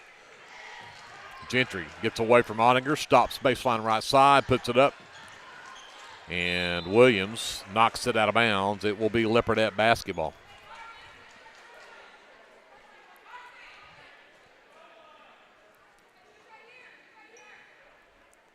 So Gentry will trigger on the baseline.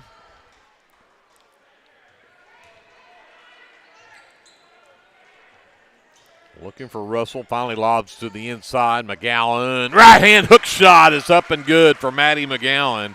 She's got 11 now, all here in the second half. 45-26 Leopardettes.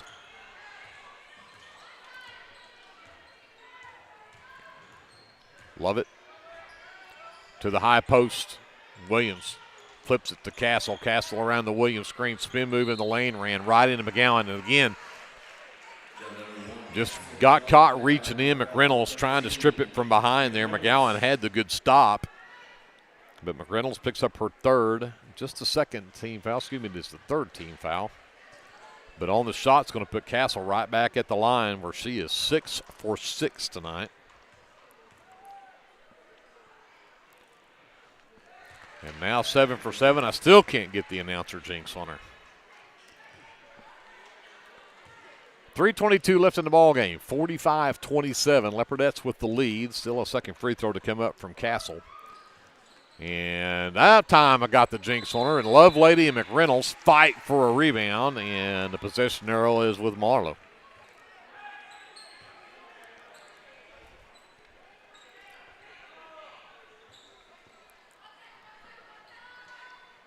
So Levitt will inbound on the baseline.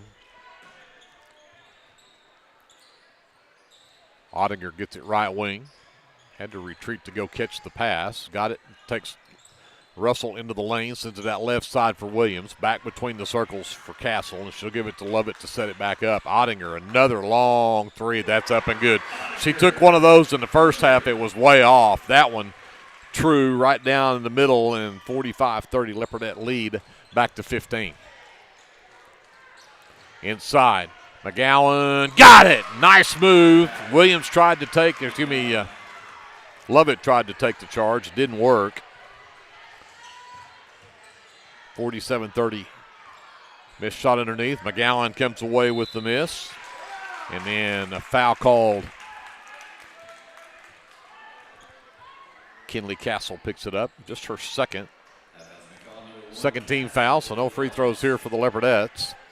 McGowan in the middle of that press, gets it to Hassler. She comes across the timeline, and she'll give it up to Gentry on this left side. 2.5 to go in the ball game. Leopardettes probably want to look at running some clock right here maybe. Hassler right wing. Comes right back to Gentry. Thought about the three, drives in and sends it out to McGowan. McGowan says, no, I'm going to fire a three, but it's too strong. Hassler nearly had a rebound, and it got tipped out to Gentry. Russell back to Gentry right wing. Goes right back to Russell into the right corner. McGowan will try this again. That time it's perfect. McGowan's second three of the quarter. It's 50-30, Leopardettes by 20 with 1:50 to go. Love it. We'll push it up. Works to the right wing with McReynolds on her. Didn't use the Lovelady screen. Sends it back up top to Castle. Castle wanted to shoot the three. Gentry right there on her. Really thought she came down with that ball before she got it passed away. Should have probably been a travel right there. That's probably a 50-30 no call. And we will get a call on that, though, as, again, Lovett does what she does best, drive down and draw the contact, and they'll get Hassler on the reach-in. Her first, team's fourth, but Lovett goes back to the free throw line. Again, she hit her first two, but she's just 1 for 4 here in this fourth quarter.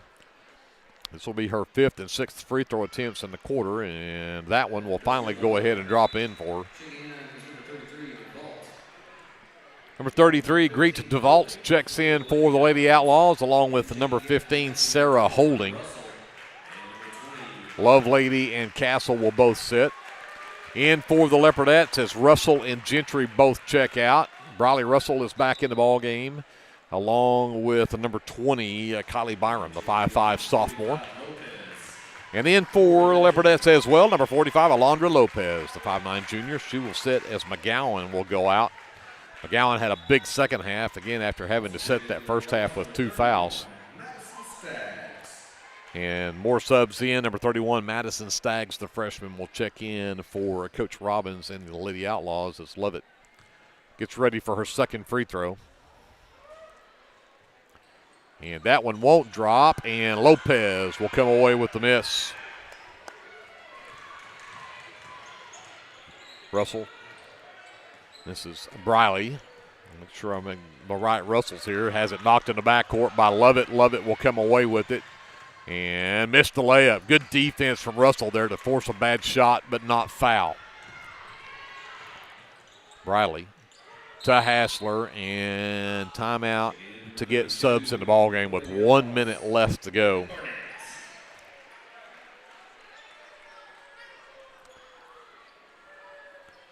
Official tells Coach Cater, sorry, we just want to get subs in the game. That's cool. I'll take that. And that was the number 32, Bailey Barnett, who checked in for that, by the way. Hassler gets into the left corner to Byram. Looking inside at Lopez, got it. She'll turn around, puts it up with the left hand, left it short. And McReynolds tried to save it, but she did right into the hands of Holding. They've got her trapped in the backcourt. She got it away to Staggs. Staggs races up the floor left side. Briley Russell tracks down from behind. Great hustle from Briley Russell to knock it out of bounds. 34.8 left in the ball game, and Leopardettes with a 19-point lead at 50-31. Williams will inbound for the Lady Outlaws. Gets it out to Holding. Gives it back to Williams on the dribble handoff. Williams drives the lane. Tough shot, won't drop. Rebound pulled down underneath by Hassler. Stripped. And Briley Russell will come away with it for the Leopardettes. Briley sends it across to McReynolds on the left wing. Dribbles to the top of the key with 10 seconds left, and the Leopardettes will just dribble this one out. 50-31, the Leopardettes will pick up win number 14 on the season, protect that number 10 ranking in Class 3A, and go to 14-5 on the season. The Lady Outlaws will drop now to 7-10. We'll send it over to JD, take a timeout. We'll come back and wrap up the girls' game, get you set up for the boys' matchup coming up right after this. This is Leopardette basketball presented by the American Exchange Bank on KBLP Live. American Exchange Bank, right here in Lindsay, is a locally owned and operated community bank that believes in just that, you, a community of fellow leopards. We love our customers. We feel very grateful for each one. So if you are looking for a safe place to put your money, need help achieving that next dream project, or are simply looking for a different banking experience, give us a call at 405-756-3101 We look forward to serving you each day. Member FDIC and Equal Housing Lender. Do you have your Oklahoma medical marijuana card, or do you need your card? Rusty's can help you with that. We are your local vape shop and dispensary with more than 6 years of service as a modern smoke shop. Rusty's is located 1 block north of Cherokee Street at 204 Northwest 4th Street in Lindsay, and half a mile east of I-35 at 2401 West Grant Street in Pauls Valley. Get your stash at Rusty's.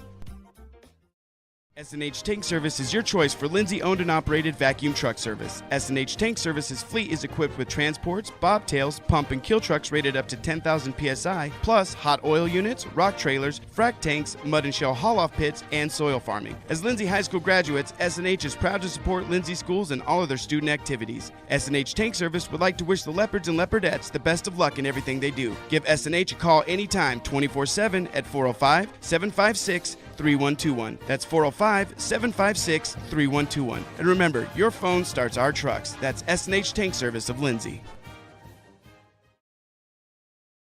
The Shopper News Note isn't just another paper. The Shopper News Note is a weekly publication that arrives in your mailbox every Wednesday for free. The Shopper offers free Shopper Topper advertisements, as well as news notes and classifieds. And everyone at the Shopper wishes the Lindsay Leopards good luck this season.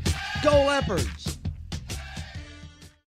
Sooner Valve Repair in Lindsay would like to wish the Lindsay Leopards and Leopardettes all the best during this season. When in need of a valve repair, come by Sooner Valve Repair at 106 Southwest 9th Street in Lindsay, Oklahoma, or call 405-756-1599. Good luck, Leopards, from Sooner Valve Repair in Lindsay. For all your oil-filled electrical needs, call Michael Sharrock with SOS Electrical. SOS is a family-owned business that specializes in oil-filled, industrial, and commercial electrical construction and maintenance. No job is too big, no job is too small. Give SOS a call at 1-405-428-1944 today. Good luck, Leopards! At South Central Medical and Resource Center, we strive to provide the highest level of medical care to the communities that we serve. It's our goal to foster and inspire a family atmosphere, and that doesn't just start in our waiting room. That's why South Central Medical and Resource Center is a proud sponsor of Lindsay Athletics and Academics. For over 68 years, Winans Funeral Home in Maysville, Oklahoma, has been serving families in the area during their greatest time of need, the loss of a loved one. We treat each family as if they were our own and consider it a true calling to minister to each and every family that calls upon us. We don't take caring for your loved one and your family lightly. Your care is important to us. Call on us 24 hours a day, 7 days a week, where our staff can assist your family with immediate need with the loss of a loved one, pre-need arrangement planning, pre-need burial insurance, along with questions regarding funeral burial trust accounts, Veterans Administration, and Social Security benefits questions. Myself, John W. Williams, Teresa, and Claudia are well experienced in these areas and will be more than happy to assist you in any way we can. Winans Funeral Home in Maysville, where you are family. The team at Streamline Services contributes a great deal of their success to hard work, experience, and above all, a positive health and safety protocol. There is every reason they should be your next phone call for any of your oil and gas swabbing needs. Give Austin Smith a call today at 1-405-756-7763 to see how Streamline Services can help with your project while ensuring safety and professionalism without sacrificing quality work being done. Everyone at Streamline Services wishes the best of luck to everyone at Lindsay Public Schools this year. Go Leopards!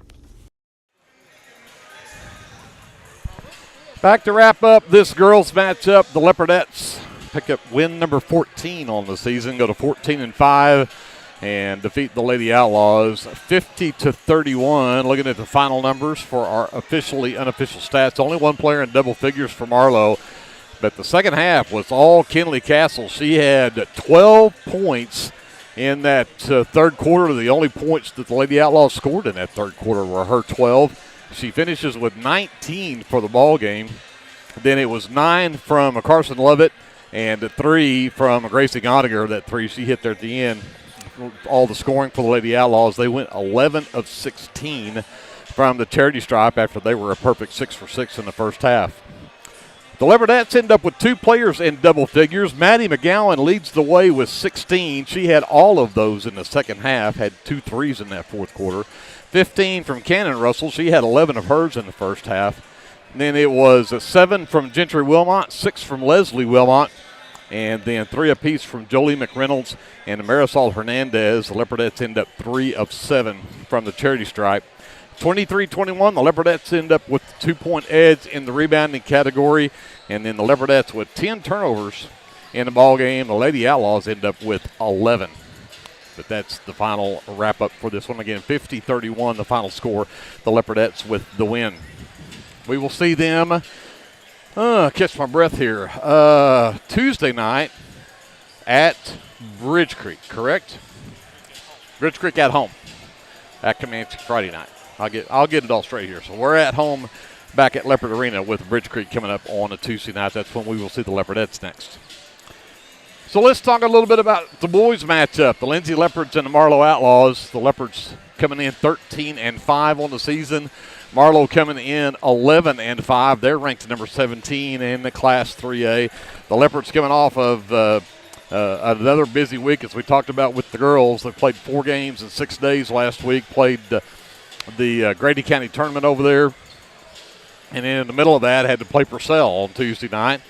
But end up with the championship plaque from the Grady County tournament that defeated Verdon 50-44 in that game. But the Leopards are 9-1 since Christmas break. They've won 5 in a row. And the sad part is, so has Marlow. They are also 9-1. They have won 6 in a row. They won the championship of the Stevens County tournament, and then they played Purcell on Tuesday night, a 2-point win, 54-52. And in case you missed our pregame with the numbers from that, Blade Harris had 30 points in that game against Purcell, a season high for him. He shot 20 free throws in that game. So, with that, let's get you to our starting lineups here as we are already to that point. Let's go with the Leopards first. And they will start at guard, a 5'9" junior number 1, Armando Hernandez. At forward, a 6-foot sophomore, number 2, Isaac Cameron. At guard, a 5'11" junior number 3, Creed Taylor. To start tonight, a 6-foot-tall junior number 10 is Hunter Russell, and then the big guy inside, the 6'3" junior number 34, Gustavo Torres. Again, the Leopards come in 13-5 on the season. And head coach for the Leopards, I'm trying to get my flashlight on my phone so I can see what I'm doing here. Head coach for the Leopards, Devin Terry. He's assisted by Gavin Wilson and Jacob Russell. And again, for the Marlow Outlaws, we talked Blade Harris. It is as Blade Harris goes, so goes the Marlow Outlaws. He is their leading scorer. He is their catalyst again in that Purcell game. 30 points, but 17 of 20 from the free throw line in that ball game. But then they back up to the championship game against Velma in that Stevens County tournament. He was 8 of 11 from the field, 4 of 5 from 3-point, 4 of 6 from 2-point. So he can do it either driving the lane and getting to the free throw line or setting outside. So the Leopards are going to have to shut down Blade Harris. So let's go to the starting lineup for the Outlaws, who again are 11-5 and ranked number 17 in the state. They'll start a 5'8" senior number 5 is Zach Long. Number 10 is the catalyst. That is Blade Harris. He's a 6-foot-tall senior. Number 11 is, I think, a cousin to Blade. That is Caden Harris. He is also a 6-foot-tall senior. This is the other part of that two-headed monster. This is their big guy inside, number 33, Parker Boyles. Boyles is a 6'3" senior. And then they'll also go with another big guy inside, number 35, Jackson Miller. Miller also a 6'3" sophomore. Head coach for the Outlaws is Kirk Harris. He's assisted by Matt Weber and Brock Harris. When these two teams met back at the very beginning of the season, Blade Harris had 19 in that ball game, and Parker Boyles had 12. The Leopards lost that game 49-41, but again, that was Marlow's very first game of the season. It was the Leopards' third, but so this is a completely different looking team on both sides of the ball, but we'll see how this one stacks up as Boyles and Cameron will tip this one away to get us going. My name is Greg Peary. Glad you're here for Leopard Basketball, presented by the American Exchange Bank on KBLP Live. And Cameron easily wins that tip into the backcourt. Hernandez had to catch that rocket of a tip. Man defense. Hernandez works to the right side. Back up top. Taylor wide open three. It's off the front of the rim. Cameron with the miss, though. Should have just went back up with it. Dribbled it, got tied up, and turned it over. Possession arrow with the Outlaws. That's one of those. You catch that in the lane right there. You can't dribble it. You just got to go back up. He's right in front of the rim. The Leopards will come out. Full court pressure. We saw them over in that Grady County tournament with some serious pressure defense that really bothered Minko and Verdon both. In fact, it really bothered Verdon in the first half of that finals game over there. Forced all kinds of turnovers. Over on the left side, Caden Harris. Flips behind him to Blade, to the short corner for Boyles. Takes it right at. Oh! Ran right into Torres, and then they're going to get a push-off called on Torres. Coach Terry is going to have that because he bounced off of Torres. Torres was just standing there. Gus picks up the first foul of the ball game. Then the back up top, Blade, right side Boyles out on that right wing. Caden at the free throw line. Nobody picks him up. It's too strong. Blade flies in for the miss, though, and then he gets stripped by Cameron. And then he gets knocked down by, let's see if they get that on Blade or Caden. They do get Blade Harris for the push from behind. That's a great job from Isaac Cameron, though, to force that steal right there after Harris had flown in and picked up that offensive rebound. Creed left wing around the Cameron screen, gets to the elbow. Torres between the circles, back over right side Hernandez. Looks to drive in. Long keeps him out of the lane. Russell on the left wing, back up top to Torres, right side Taylor. Taylor drives in, got a bump, got the ball loose, no whistles, and turnover Leopards, and Caden races the other way. Boyles got the layup to go. So Marlow gets the early 2-0 lead here, a minute and a half into this first quarter. Russell to Cameron between the circles. Hernandez left side. Hernandez into the lane. They got wrapped up as Long reached in, picks up his first. Should be the team's second. By the way, you noticed that the Bryce Cater not in the starting lineup tonight. Bryce has been one of those that have battled with the flu this week, and he's not 100%. I think he is on the bench, but I'm not sure that we'll see him tonight. Oh, and Taylor had a wide open lane, got in there, and then got stripped. Got it back and couldn't get it to go, but he'll get a couple of free throws out of it as he stuck with it, and he picks up 2 quick fouls on Zach Long. Team foul number 3, and Creed Taylor will go to the free throw line to shoot a couple here, see if he can tie this game back up. And Taylor's first one rims out. Leopards are not a great free throw shooting team. As a team, they only shoot 52%. Taylor, however, a 71% shooter. And he can't get either one of those to go, but Cameron bails him out with an offensive board and a putback. Great hustle underneath there from Isaac Cameron. Ties the game at 2. The Leopards stay in that full court zone trap. Blade, the baseball pass to the baseline over here for Pettit. Excuse me, that's Miller. Miller back in the corner left side. Back out to Blade. Between the circles, that is number 25, Beckham Bishop, who checked in with that second foul. And there is Blade Harris for 3. Got to keep number 10 covered up. Hernandez to Taylor left wing, around the Cameron screen, the back door, got it to Cameron. Great feed. Cameron puts it up and in, and it's 5-4. Leopards within 1. Caden over to Blade. Again, they fight this trap coming up the floor. Leopards settle back into a 2-3 zone now. Blade on the handle. Waits for Miller to come up top of the key. Caden left wing. Back out to Blade, left side, down to the short corner for Boyles. Got Caden driving down the lane. Got Gus in the air, and the shot won't drop, but I think Torres just picked up his second personal. And he did. He has both of the Leopard team fouls, and now we're going to see just how well Bryce Cater feels, because he's fixing to have to check in for Torres.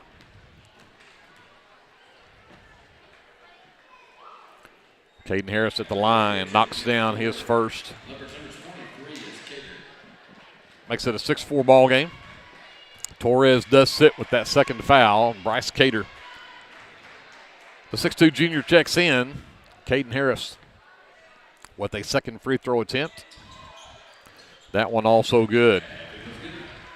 7-4, Marlow by 3. 4:50 left to go here in the first quarter as Hernandez brings it up. Picked up by Bishop at the top of the key. Comes back to Taylor on the right wing. Around the Cater screen. Up top, Cameron. Back to Hernandez, left wing.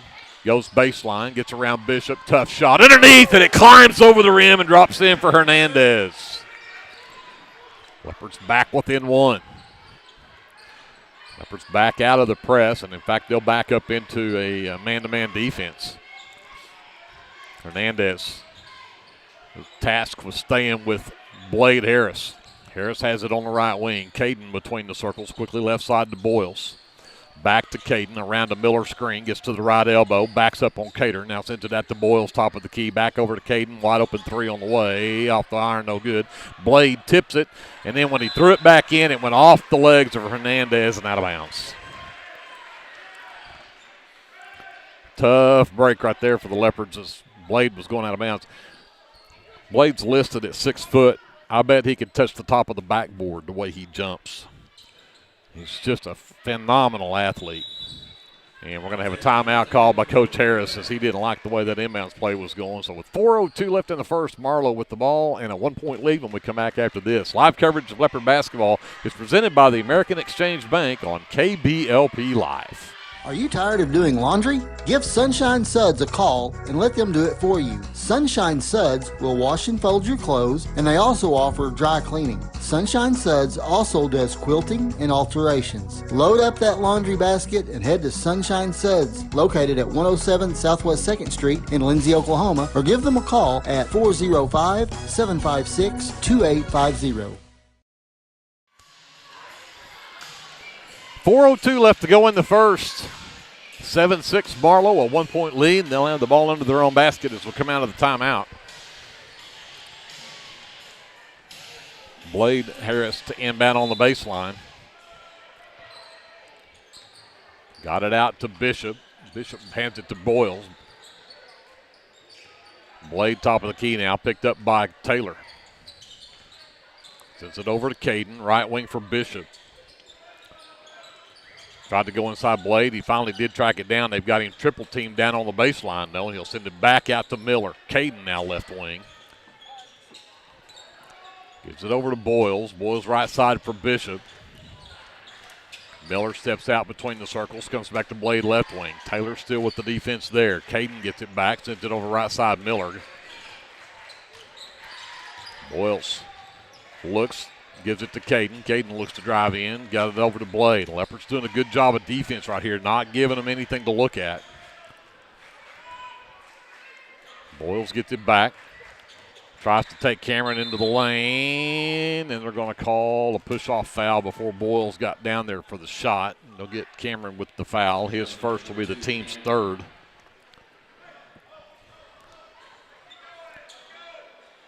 So Marlow basketball again under their own basket. 3:09 left here in the first. They still lead by 1. Lob for Boyles in the lane. Cater right there, but Boyles with the better offense gets it up for his second basket of the game. Makes it 9-6 Marlow. 3 minutes left in the first. Taylor out high, gets a screen from Cameron. Comes back over to Hernandez instead. Back over right side to Russell. Gets around the Cater screen. Russell from the right elbow. Can't get it to go. Hernandez can't get his foot back to go either, and Bishop will claim that miss. Caden ahead to Boyles, and Boyles traveled with it, got no whistle. The spin move on the baseline, they will call that one. I don't know that one was a travel. The first one was. That might have been a makeup call, but second turnover against the Outlaws. 2.5 to go here in the first quarter. Hernandez down the baseline, out to Cater, straightaway three, short. And Cameron tried to come up with it. Now here's the baseball pass. Bishop the other way. Great hustle from Hunter Russell. Boyles takes it down. Great defense again, but then the tip in. Caden Harris with the tip back. 11-6, the 5-point lead for Marlow with 2 minutes to go. Their biggest. And again off the left on the three-pointer from Bryce Cater, and Bishop will bring it up.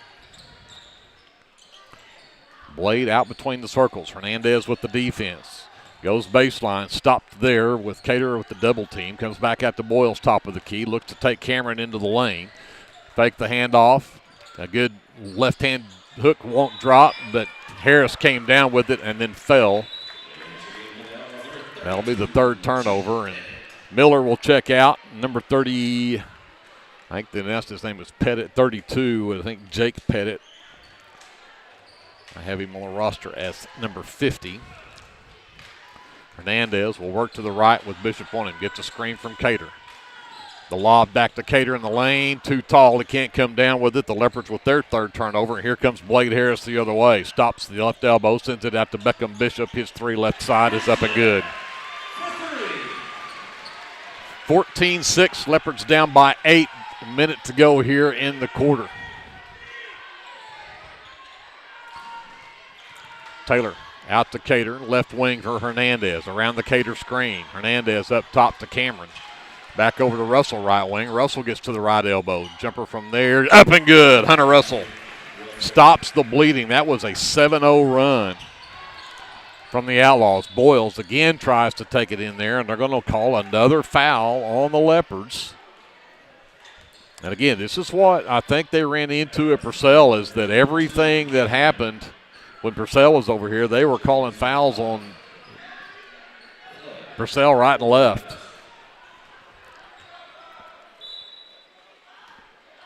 Foul on Cameron was his second, fourth team foul. Boyles in the lane, got stripped, and Cater comes away with it. It's a jump ball, but the Leopards have the possession arrow. So 29 seconds left. See if the Leopards can cut into that 6-point lead. Oh, and Hernandez threw it in the direction of Russell just about the time Russell decided to dive into the lane, and the Leopards will have turnover number 4. And so now with 23 seconds left, Marlow with a 6-point lead, likely looking for a final shot here. Blade on the handle. Hernandez out there with him. Drives, hesitates, goes back, dumps it down. Pettit down the baseline, put it in. Back to an 8-point ball game. Down to 1 second. Cater from three-quarter court. And it'll be 16-8. Marlow with the 8-point lead here at the end of the first quarter. Over to JD. We'll take a timeout. We're back with more live coverage of Leopard basketball presented by the American Exchange Bank after this timeout here on KBLP Live.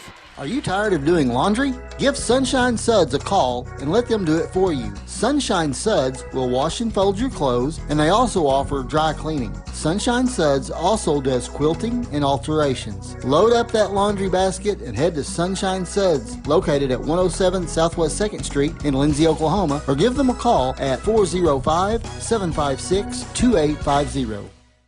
Super C Mart in Lindsay is proud to cheer on our Leopards and Leopardettes. Come see us for all your game day snacks, or bounce back from a late night of Leopard basketball with one of our goodies from the bakery section. And make sure to download our app so you never miss a deal.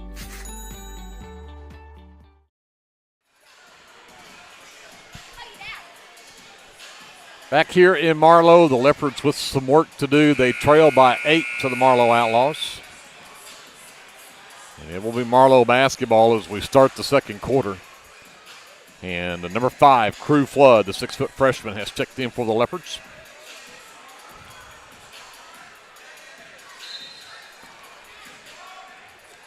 Zach Long also back in for Marlow to start this second quarter. Gives it up to Blade, who gives it to Caden. Picked up by Cater. Pettit. They get Blade wide open for three, top of the key, and he knocks it down. 19-8. Leopard lead, or Marlow lead, rather, Leopard deficit to 11 now.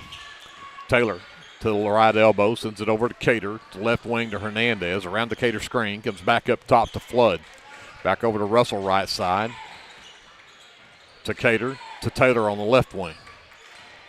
Up top, Flood, back over to Hernandez right side. Hernandez behind the Flood screen, no. Taylor had the rebound, had it knocked loose, it's still loose, and Hernandez comes up with it. Got it to Taylor, and he found Flood, and he'll get hammered from behind by Boyles, and Flood will get to go. That's a nice find to get Flood coming down that backside. Boyles picks up his first foul here in the second quarter, but Flood to the free throw line to shoot two.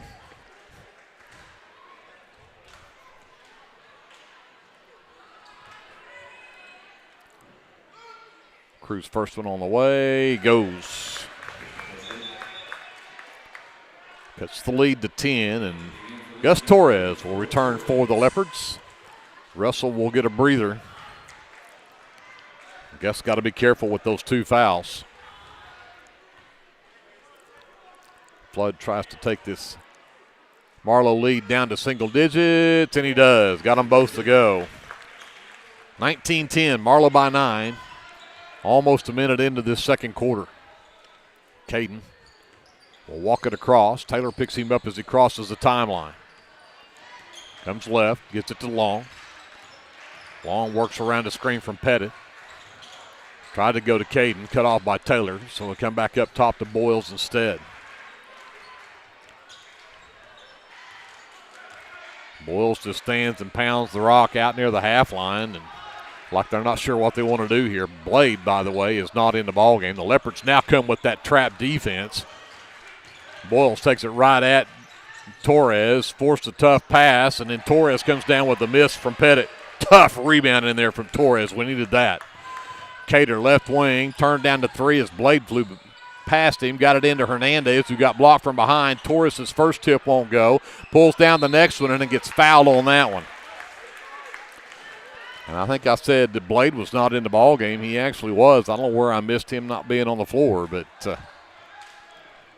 he is in there. But they actually call that on the rebound, not on the shot, so he will not get free throws. But Leopards do have the ball as Taylor will trigger on the baseline. Cater gives it right back to Taylor on the wing, drives in, sends it back up top. Flood over to Hernandez. No look pass down, no. Torres takes it in, got it over to Taylor. His three left side on the way and good. And the Leopards are on a little 5-0 run right here. Have cut the lead to 6.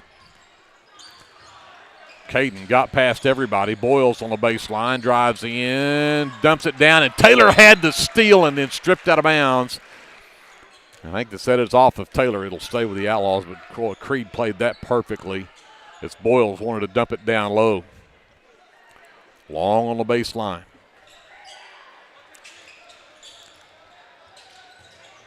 Got it to Miller, missed the shot though, and Torres pulls down his 4th rebound. Ahead to Taylor left side. He'll send it back up top to Hernandez. Over to Cater on the right wing. Flood sets the screen. Comes back to Torres. No, Boyles. Oh, nearly blew that one as he had Cater coming up behind him, but Boyles got the turnover number 5 on the Leopards and then laid it up and in at the other end to put it back to an 8-point Marlow lead. Hernandez up top to Torres. Back over right side, Taylor. Taylor, straightaway three. No, skipped across, no good. Blade with the miss, and here come the Outlaws. Blade lost the handle on the basketball, but it ended up right in Caden's hands. Blade gets it back between the circles, dances on Flood, spin move, double team with Taylor. Got it to Boyles. Up top, Caden. Caden drives in, dumps it down to Miller. Back up top to Boyles. Boyles lost the handle trying to drive in on Taylor. Taylor pushes him back out. Now Boyles against Torres. Spin move. Can't get the shot. Rebound tipped right back into the hand of Boyles. That one won't go either. And Torres fights and pulls down that rebound. Taylor into the lane. Sends it out to Cater. Left wing three. Got it! Cater for three. Back to a 5-point lead for Marlow. 21-16. We've got 4:20 left here in the half.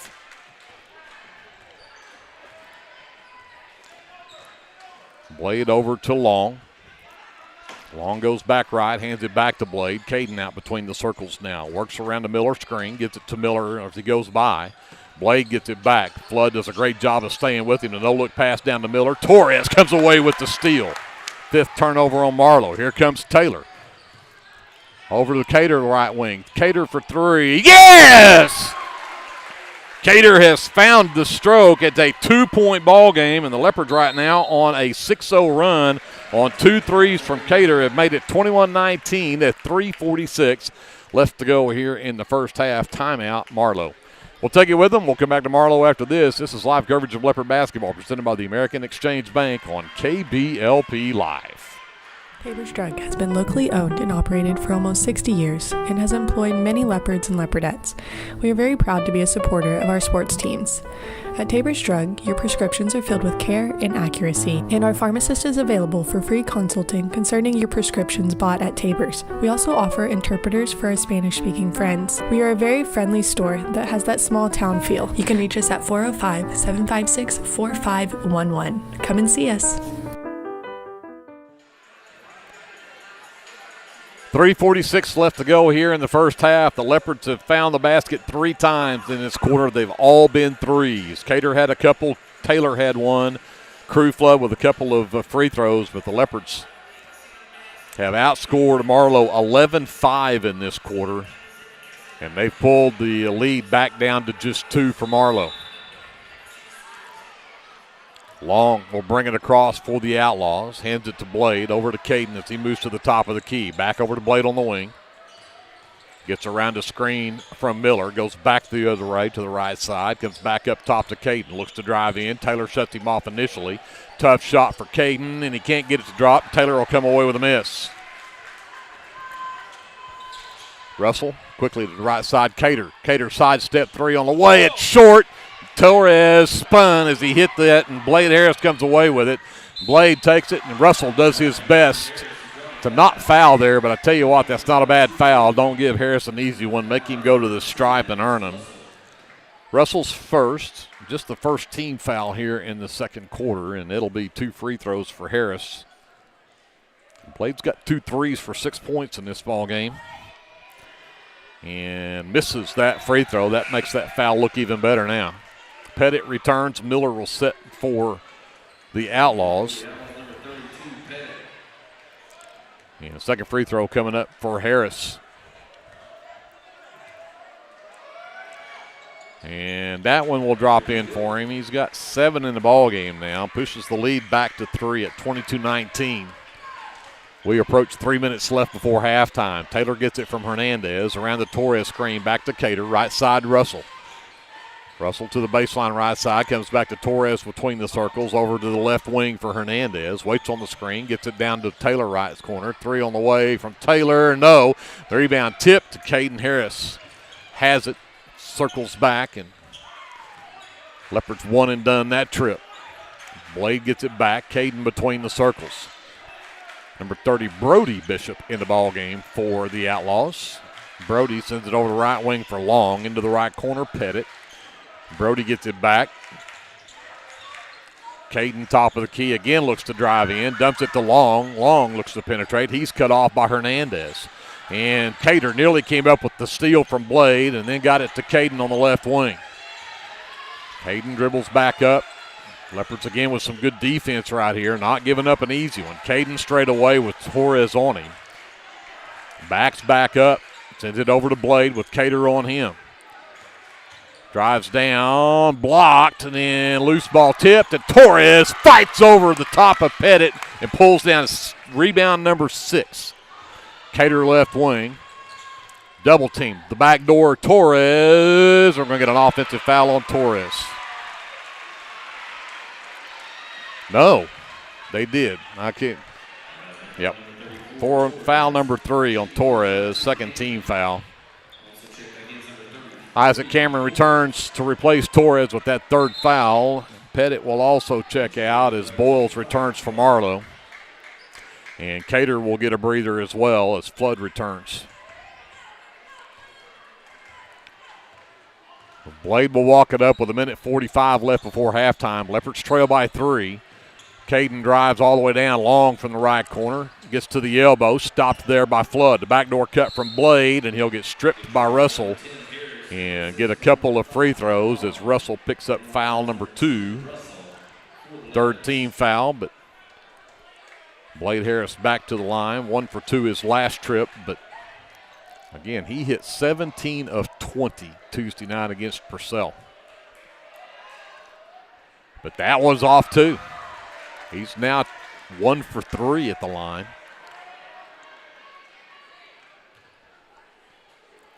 Trying to take this to a 2-possession game with this free throw. 1:34 left before halftime. And that one won't drop either. Bishop pushes Russell to the floor. No whistle. Blade gets it back, dumps it to Boyles. Had the numbers and got it to Boyles, who put it up and in.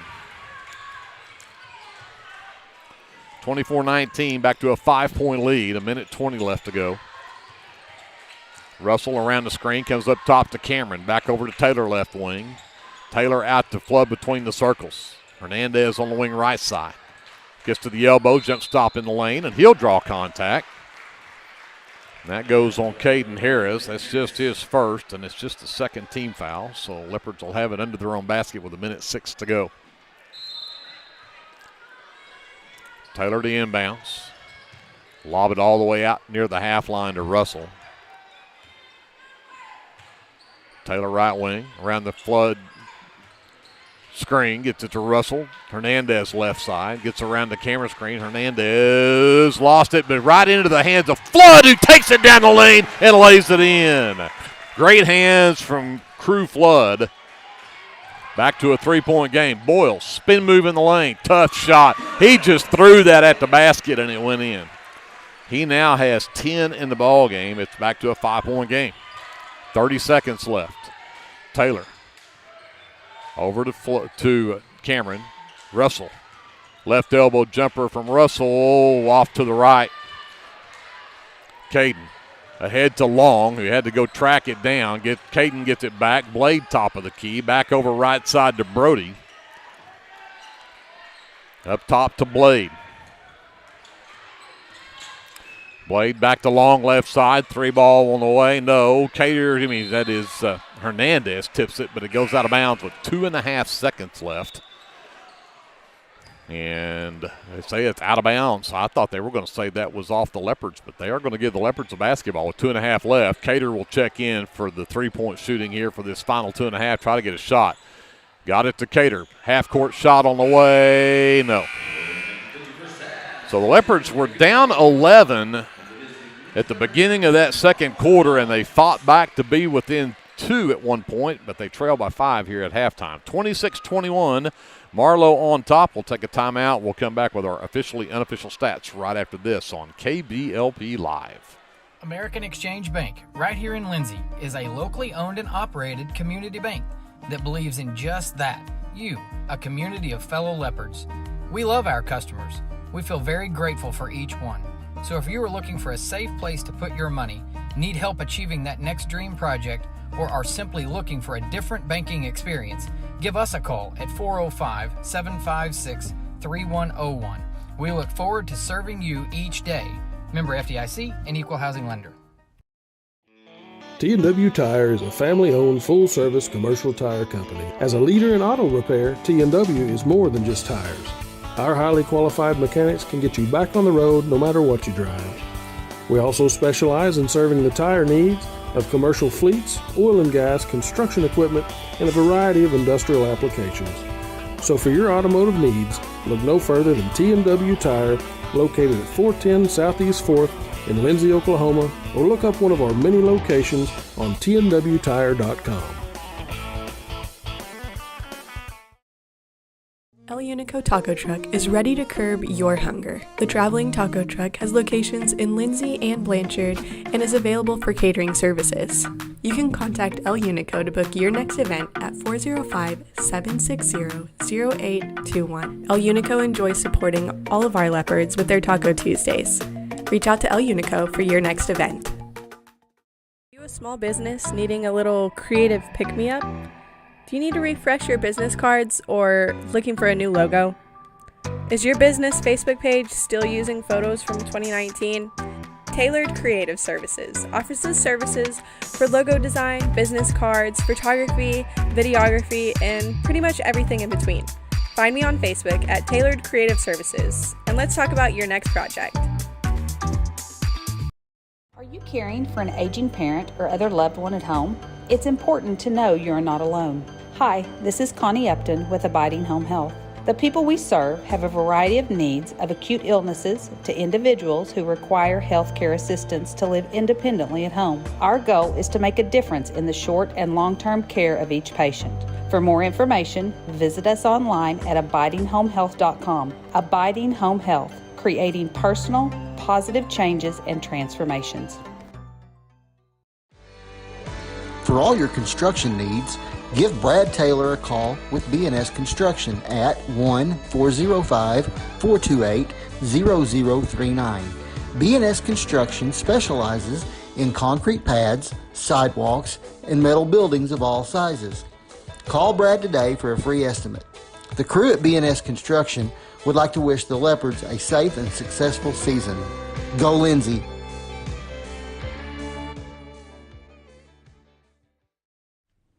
BC Factoring and Finance is a local, family-owned finance company. We assist small businesses with flexible and creative financing solutions to meet their cash flow needs. Call us to discuss ways we can help free up your time to focus on building your business. Visit us online at bcfactoring.com or give us a call at 405-259-2104. Go, Lindsay! Craving a taste of authentic Mexico right here in town? Head over to Casa 13. Order to go and settle in for all your leopard action at home. Now serving breakfast Saturdays and Sundays. Come see us at 110 Southeast 4th Street. Go Leopards! This is Brandon Cottrell, pastor at Calvary Baptist Church. Just want to take a moment and invite you to come worship with us this Sunday. Classes begin at 9:30 and worship follows at 10:45. We have something for all ages each Wednesday night. Meals begin at 5:30 and Bible study follows at 6:30. We would love to have you come be a part of our worship. We're located 410 West Chickasaw. Come join us. Clements Insurance provides insurance coverage to best suit your needs. We offer auto, home, farm, life, and business policies. Come by 109 West Chickasaw or call 405-756-2253. Clements Insurance is carrying on the tradition to satisfy you. So come see me, Keith, or Beth. Go Lindsay! The City of Lindsay is a proud sponsor of LHS Athletics and Academics and wishes all Leopards and Leopardettes a healthy, happy, successful season.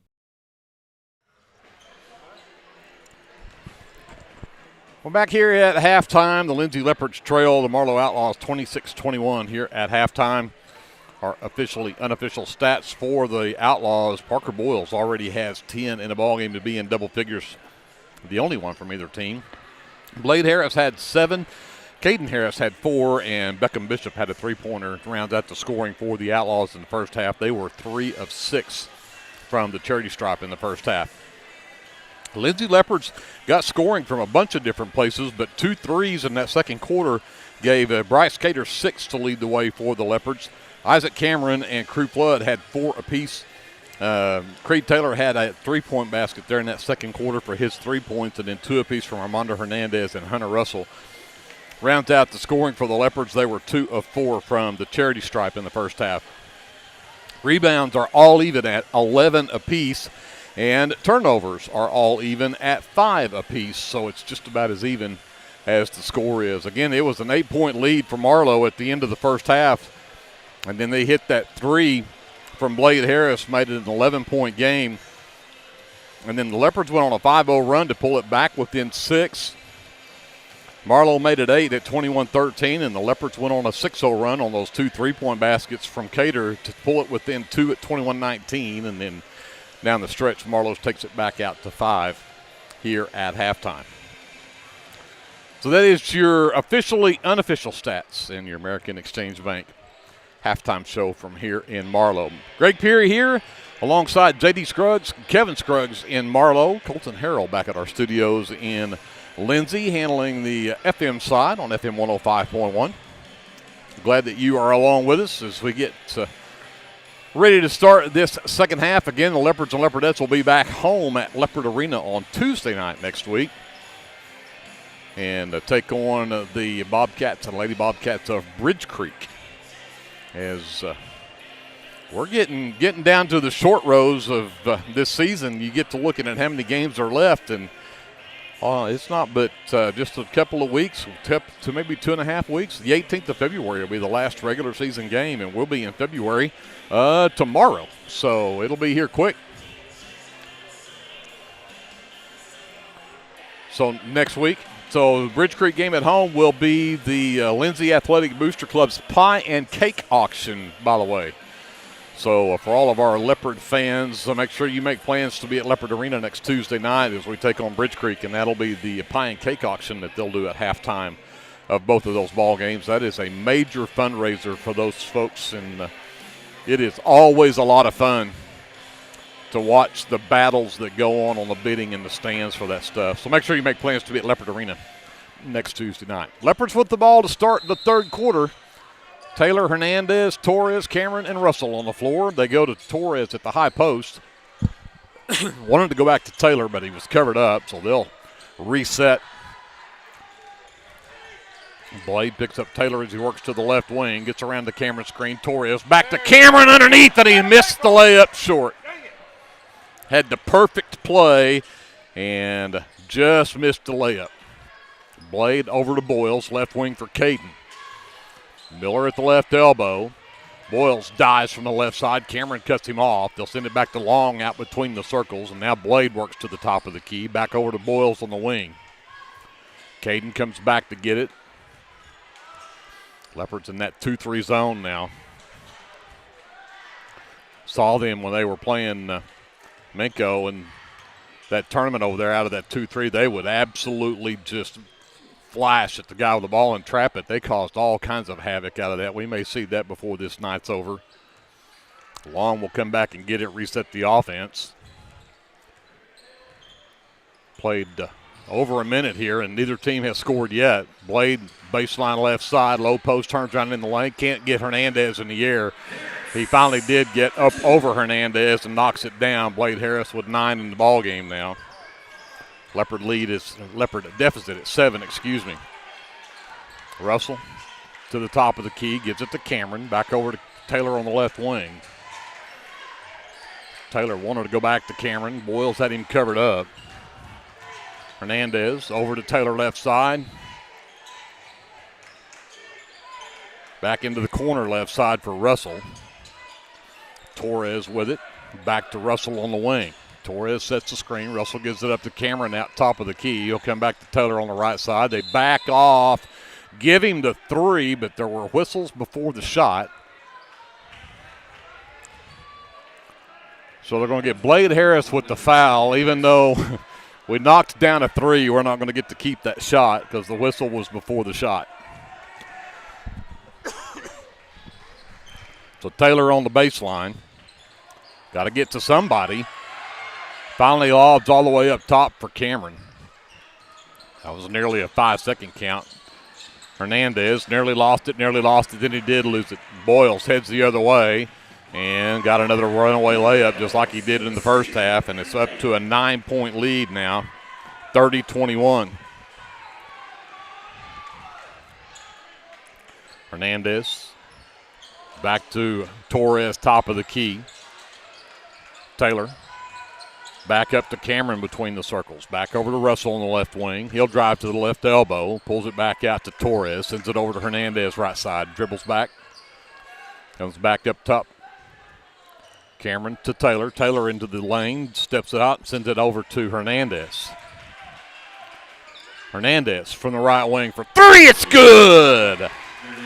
Leopards needed that big time. Cuts the lead to 6 for Marlow as we approach 3 minutes into this third quarter. Long. The dribble handoff to Harris. Works left to right across the top of the key. Hernandez just face guarding Blade Harris. Won't even let him catch the basketball. Caden gets it back. Works behind a screen from Miller. Boyles now with it. Finally will get to the right wing, and Cameron picks him up there. Long gets it back, and they'll reset. Boyles fakes the handoff, got it to Blade, got it to Caden. Caden looks to drive in the lane. The floater's up and good. Back to an 8-point game, 32-24. Marlow, 4:20 left in the third. Taylor left side, steps around, sends it to Torres, top of the key. Back to Hernandez, right wing. He's going to try another three from there, and it's good! 2 straight threes from that right wing for Armando Hernandez. Leopards within 5, 4 minutes to go here in the third.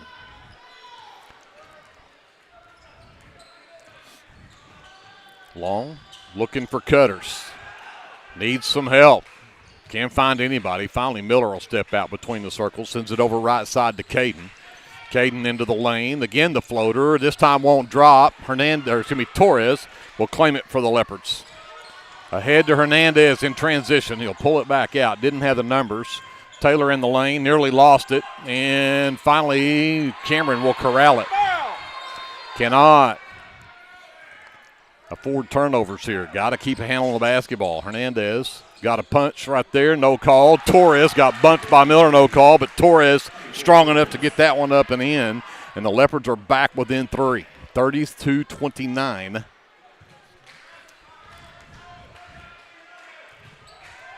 Long with Russell on him out near the half line. Blade comes to get it. Sends it over to Caden. He'll work to Miller. Miller dribbles to the right, hands to Long. Back up top, Blade. 3 ball on the way, and it's good. He does not have to have much room. He's got 12 in the ball game. Back to a 6-point Marlow lead. 2:40 left. Can Hernandez answer? Yes, he can. His 3rd straight 3. Timeout on the floor for the Leopards. 35-32, a 3-point Marlow lead. Leopards getting what they need from Hernandez in this quarter. Timeout. We'll take it with them. We'll come back to Marlow after this. This is live coverage of Leopard basketball presented by the American Exchange Bank on KBLP Live. Incorporated is a proud supporter of the Lindsay community. We hope you'll keep us in mind for all your oil-filled electrical needs. You can give us a call at 405-756-4773. At South Central Medical and Resource Center, we strive to provide the highest level of medical care to the communities that we serve. It's our goal to foster and inspire a family atmosphere, and that doesn't just start in our waiting room. That's why South Central Medical and Resource Center is a proud sponsor of Lindsay Athletics and Academics. 2:35 left to go here in the third. The Leopards not going away, and mainly from 3-point baskets from Armando Hernandez, who's not known to shoot a lot of threes. In fact, Armando on the season was only 1 of 8 from 3-point. Today, he's 3 of 3.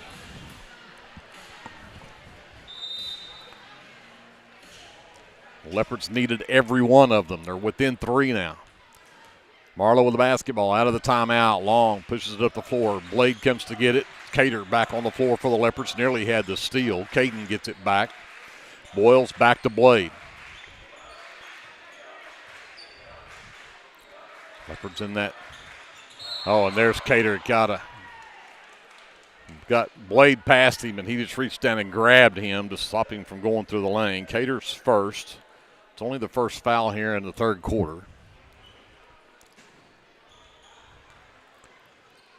Marlow from the far sideline. Long will trigger from there. Blade comes to get it out near the half line. Cater with the defense.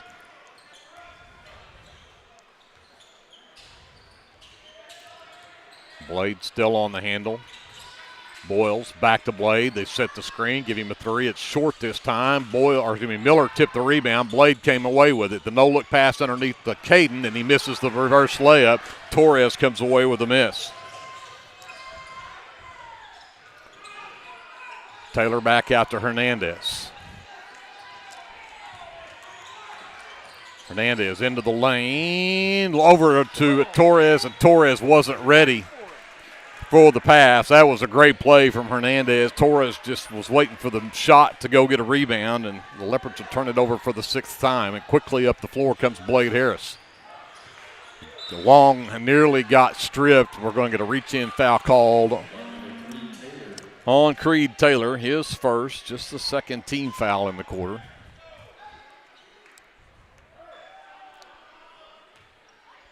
(35-32) Marlow by 3. We've got a minute and a half left here in the 3rd quarter. Cater comes out to pick up Blade out near the half line. Boyles over to Caden. Here comes the trap. Got it to Miller. It's Long. Short corner right side, Boyles.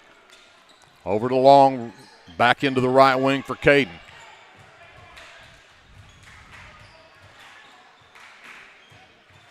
Caden drives into the lane. Floater won't drop.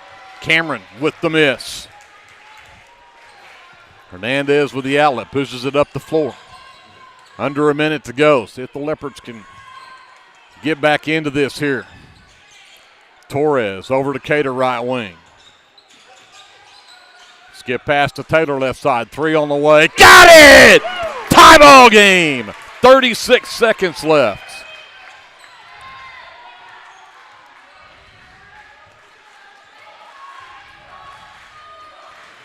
Blade will just dribble this for a final shot here as the Leopards have tied the game at 35 on the three-pointer from Creed Taylor. Miller into the left corner for Long. Long covered up. Caden. Tough shot from the corner. Rebounds loose on the floor, and we're going to get a foul called on the Leopards, and if they get that on Torres, it'll be number 4. And they don't. They get it on Hernandez. That's only his first, and it's only the 3rd team foul.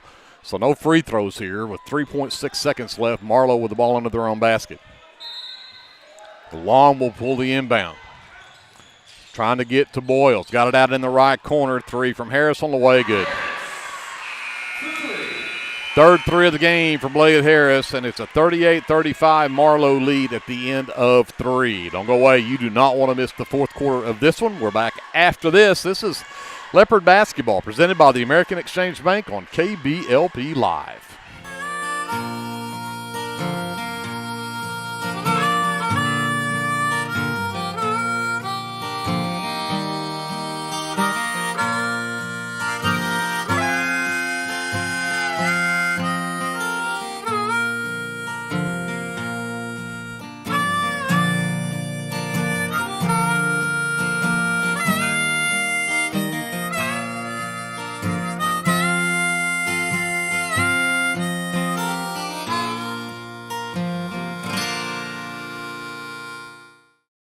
South Central Medical and Resource Center, we strive to provide the highest level of medical care to the communities that we serve. It's our goal to foster and inspire a family atmosphere, and that doesn't just start in our waiting room. That's why South Central Medical and Resource Center is a proud sponsor of Lindsay Athletics and Academics.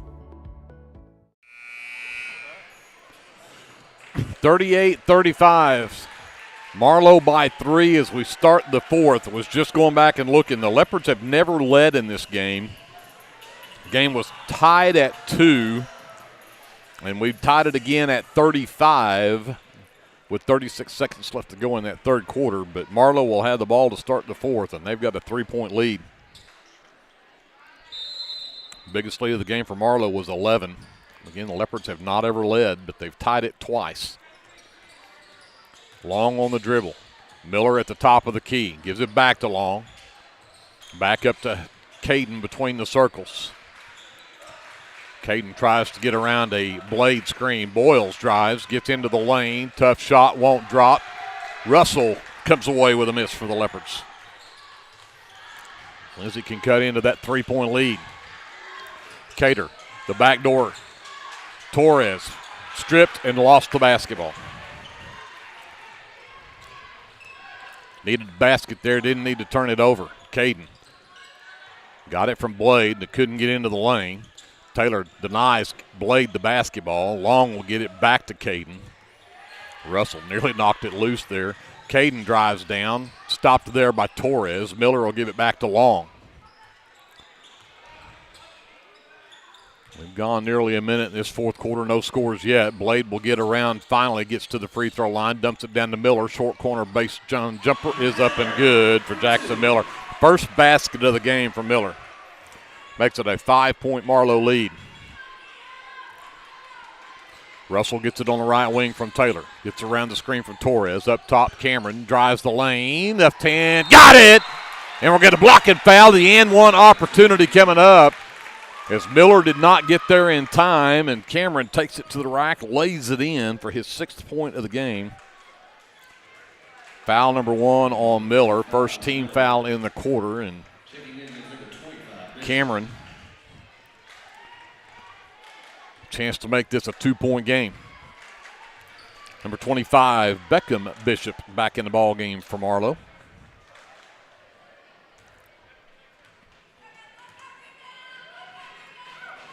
And Cameron cannot get the free throw to drop. Boyles pulls down the miss. Blade, top of the key. Taylor with the defense, gets it to Caden. Caden has Russell all over him.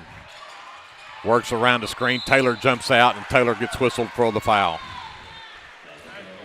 Creed's second. First team foul on the Leopards here in the quarter. 3-point Marlow lead at 40-37, and Caden gets the inbounds in the backcourt. Russell picks him up as he crosses the half line. He'll work to the right wing. The dribble hand off to Blade. Over to Beckham. Bishop to the high post. Miller nearly lost it. Beckham gets it back. Bishop in the lane. Dumps it down low to Boyles. Boyles double teamed in the lane. Miller back over to Bishop on the left wing. Boyles at the free throw line. Drives down. Dumps it baseline. Miller jumper. It won't drop. And Cameron comes down with it, and they'll get Boyles up over the back. Just a second personal on Boyles. That'll be the second team foul, though. Cameron's 4th rebound. And Long will check back into the game for the Outlaws. Bishop will check out, and Pettit also returns for Miller. Leopards with the basketball, down by 3, 5:48 left to go here in the ballgame.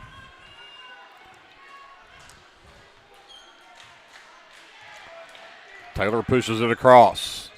Gives it to Cater. Cater dances behind the Torres screen. Taylor back up top. Cater turned down to 3. Drives down. Got stripped going up. Turnover number 8. Boyles races the other way. Retreats to the right wing. Now looks to drive in. Takes Cameron to the rack. Puts it up too strong. Pettit comes away with the miss, though. Boyles back out to Long. Left side Blade. Got around Taylor. Floater down the baseline. He's short. Cater skies for the miss. Here comes Taylor the other way. Stops right wing. Has Pettit out there on him. Comes up top for Cameron. Torres trying to call for it down low. He's got the mismatch with Long. Cater for 3 straight away. Won't get it to go. Caden comes away with the rebound for the Outlaws. He'll race the other way, and Cater strips him, and they're going to whistle for the foul.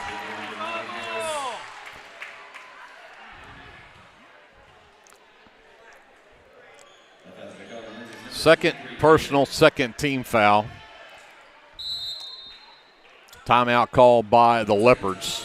It's a full timeout. We'll take it with them. 40-37, Marlow by 3, 4:45 left in the ballgame when we come back after this. Leopard basketball is presented by the American Exchange Bank here on KBLP Live.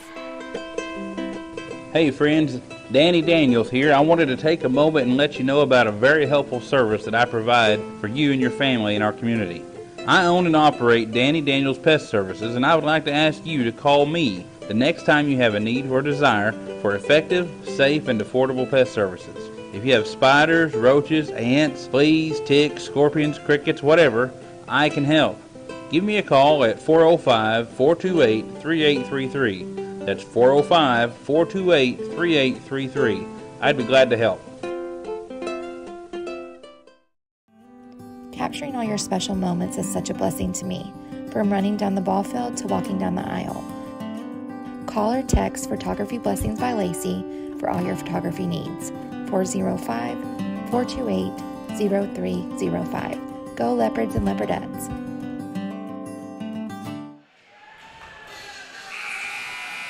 .445 left in the ball game. Marlow with a 3-point lead.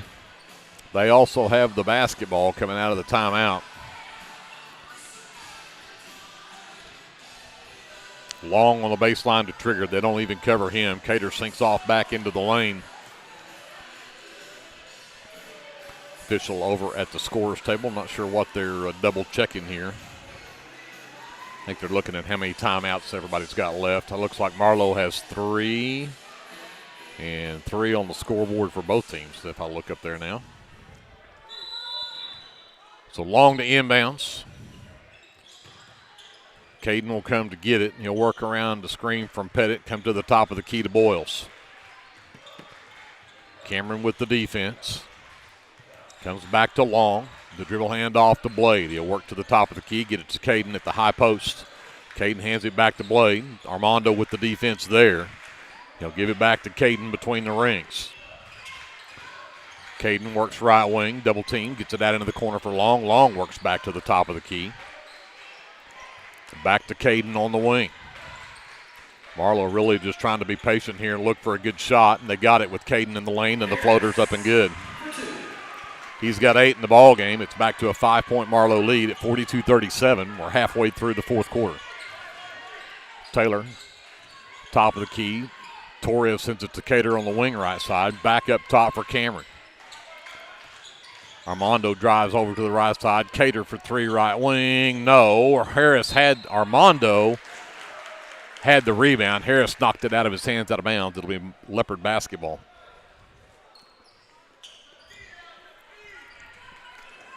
Cater will step out to inbound it behind his own basket. Cameron in the left corner. Cater posts up underneath against Blade. Lost the handle on the basketball. 9th turnover on the Leopards. Here comes Blade Harris. Long in the corner left side. Sends it back out to Blade. 3.5 to go in the ball game. 5-point Marlow lead. Caden backs up. Armando knocked the ball loose from Long. Long came back up with it, and then Taylor comes up with the steal, and they're going to whistle him for the foul. Tell you what, you can't even get near guys in this fourth quarter without getting a foul called on you. That's the 3rd on Taylor, the 3rd in the quarter on the Leopards. Beckham Bishop returns. Pettit will sit. Caden Harris in the backcourt with a basketball. Taylor picks him up as he crosses the timeline. Taylor dances with him. Hayden gets by him. Floater in the lane, up and good. Cameron's got to step up quicker there to stop that. Caden Harris has had 3 of those here in the second half. Back to a 7-point lead. Inside Torres. Back out to Taylor. Right wing 3 on the way is short. Torres lost the rebound. It's out of bounds. And I think Boyles will be whistled for the last to touch it. It'll be Leopard basketball. Miller returns for Bishop. Russell returns for the Leopards. Cater will sit. 2:49 left. Leopards with some work to do, down by 7. Russell on the right wing. Goes baseline, stops. Jumper won't drop. Blade Harris with his 8th rebound. Time really starting to go against the Leopards right now with the way Marlow works the basketball. Timeout Marlow. And I can bet that Kirk Harris is fixing to spread the floor and work clock and force the Leopards to foul. It's going to be a long 2.5 minutes here. We'll be back after this timeout. This is Leopard basketball. It is presented by the American Exchange Bank here on your sports leader, KBLP Live. Whether you want to promote your business or unite your team, depend on Design It. Locally owned and operated, we are dedicated to offering the service you need to give you the results you deserve. We are committed to providing you with custom screen printing, embroidery, custom graphic designs, logo designs, and we have a creative arts department and an in-house artist who can take your idea and give it our professional touch with custom art services. Contact us today. Hey Leopard fans, this is Nick Johnson from First Baptist Church Lindsay. At First Baptist Church, we are a family ministry and desire to faithfully proclaim the gospel in Lindsay and beyond. We would like to invite you to join us every Sunday for worship at 9 a.m. and Sunday school following at 10:15. Our Wednesday evening activities start with dinner at 5:50, and then we have Bible studies for children, youth, and adults starting at 6:30. First Baptist Church is proud to support the Lindsay Leopards, and we wish all of our student athletes a successful season. From all of us at First Baptist Church Lindsay, go Leopards! 2:30 left to go in the ball game. Leopards are down by 7, 44-37. Had this game tied with 35 seconds left to go in the third quarter, but have only managed 2 points. It's a 9-2 run since then for the Outlaws, and Leopards now with 2.5 to go. Marlow's probably fixing to spread the floor here and really put the pressure on the Leopard defense to not foul.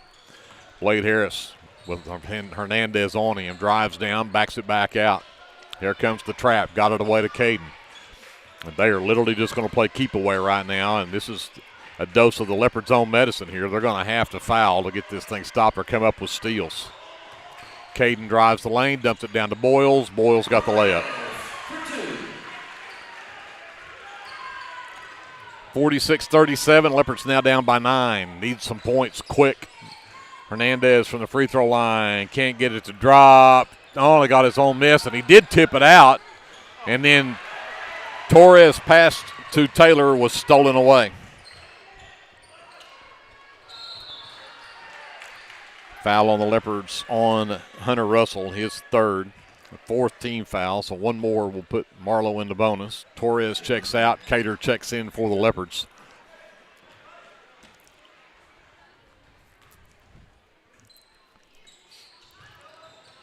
And Hernandez will foul Blade Harris, which before tonight I would have said that's the last person on the floor you want to foul. He hit 17 of 20 Tuesday night. But he's only 1 for 4 here in the ball game. But two big ones coming up here.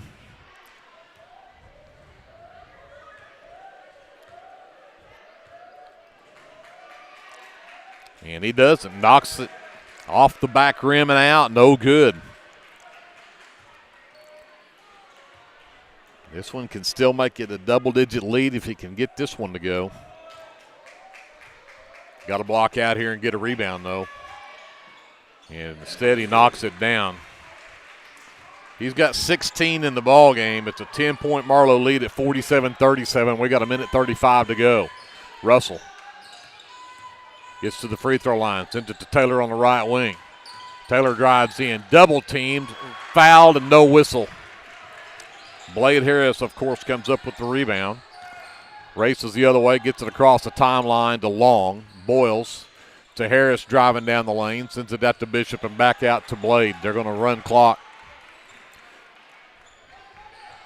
Blade stripped, got it back. Russell got it. Leopards forced the turnover. Cater, right wing, three. No, it's short. Cameron skies for the rebound. Harris strips him. Yep. Caden Harris gets fouled by Hernandez. That'll be Armando's third. And put Caden Harris at the line. He shot the first two in the ball game back in that first quarter. He hasn't been at the line since. He does have 10 points in the ball game. And that one nearly came out, but it'll roll around and drop through for him. And this one's slipping away from the Leopards with just 53 seconds left to go, down now by 11. And if Harris gets this one to go, it'll be 12. He doesn't, and Armando Hernandez comes away with the miss. Taylor, left wing three on the way. It's off the front end, no good. Bishop with the rebound, and Leopards will call off the Dogs, and Marlow will likely just dribble this out. So a valiant effort by the Leopards as they fought this one all the way. But we're going to come up short and come up with loss number 6 on the season to be their first loss in the last 5 games. Again, 9-1 since Christmas break, and this will now make it 9-2. Marlow, number 17 in the state, will pick up win number 12 with this one, and the Leopards will look to bounce back on Tuesday night back at Leopard Arena. Final score 48-37, Marlow with the 11-point lead. We'll send it back to JD, take a quick timeout. We'll be back to wrap it up from Marlow right after this on KBLP Live. American Exchange Bank, right here in Lindsay, is a locally owned and operated community bank that believes in just that, you, a community of fellow leopards. We love our customers. We feel very grateful for each one. So if you are looking for a safe place to put your money, need help achieving that next dream project, or are simply looking for a different banking experience, give us a call at 405-756-3101. We look forward to serving you each day. Member FDIC and Equal Housing Lender. For all your tax services, contact Grant and Katie Johnson, CPA. Grant and Katie are certified public accountants that provide full-service accounting, bookkeeping, payroll, and tax services. With 2 offices, one located at 600 Southeast 4th Street in Lindsay, Oklahoma, and another at 313 North Walnut in Pauls Valley, Grant and Katie are ready to meet your CPA needs. Give Grant or Katie a call at 405-238-2727 and set up your appointment today. Hey there, this is Trace Adams with Hassler Hot Oil Service. We are family owned and operated with over 25 years experience. I am a 4th generation Lindsay Leopard, and we proudly support Lindsay Leopards and Leopardettes athletically and academically in all their endeavors. Call my dad, Greg Adams, at 405-756-6075 for all of your hot oiler needs. Again, that's 405-756-6075. Go, Lindsay! We are back here in Marlow. We wrap up the boys' game, 48-37, the final score. The Leopards dropped this one by 11 to go to 13-6 on the season. Marlow will improve to 12-5. Looking at our unofficial stats, 3 players in double figures for Marlow, but Blade Harris finished the game with 16 points and had 5 field goals. 4 of them were threes. Big night for Blade, of course. Parker Boyles had 10 in the first half, finishes with 14 in the ball game, and then the third player in double figures was Caden Harris. He had 11 on the night. 3 points from Beckham Bishop, and then 2 apiece from Jackson Miller and Jake Pettit rounds out the scoring for Marlow, and they end up 5 of 10 from the charity stripe. Leopards had 1 player double figures, Armando Hernandez, 3 straight threes in that third quarter, and finishes the game with 11 to be the only player in double figures for the Leopards. Isaac Cameron, Creed Taylor, and Bryce Cater all end up with 6 points apiece. Taylor and Cater both had 2 3-point baskets apiece for their 6 points. 4 points from Crew Flood, and then 2 apiece from Hunter Russell and Gus Torres rounds out the scoring for the Leopards. They only shot 5 free throws tonight. They were 2 of 5 from the charity stripe. Leopards are -2 on the glass at 21-19, and then the Leopards had 10 turnovers in the ball game, and the Marlow Outlaws had 6. And that is our officially unofficial stats to wrap up the boys' game. 48-37 the final score. The Leopardettes picked up a big win tonight as they finished the night 14-5, pick up their 14th win of the season, 50-31. They defeated Marlow, 16 on the night from Madison McGowan to lead the way for the Leopards, and Cannon Russell with 15 is the 2 players in double figures for the Leopardettes. But again, they pick up win number 14 on the season with a 50-31 win over the Lady Outlaws. And with that, we're going to wrap it up from Marlow. And, again, we say a big thank you to all of our sponsors and, for being along with us here to bring you Lindsay Leopard and Leopardette basketball. Big thank you to Colton Harrell running things back in Lindsay for us on the FM side at 105.1 FM. KBLP. Also to Kevin Scruggs running the camera, JD Scruggs on the live stream. My name is Greg Peary. We say good night from Marlow. We'll see you on a Tuesday night back at Leopard Arena as the Leopards and Leopardettes will host Bridge Creek back at Leopard Arena on Tuesday, and that's when we'll see you next. Have a great weekend. The weather's going to be wonderful. Until we see you next Tuesday, remember, whatever you do, always be a good sport. Capturing all your special moments is such a blessing to me, from running down the ball field to walking down the aisle. Call or text Photography Blessings by Lacey for all your photography needs. 405-428-0305. Go Leopards and Leopardettes!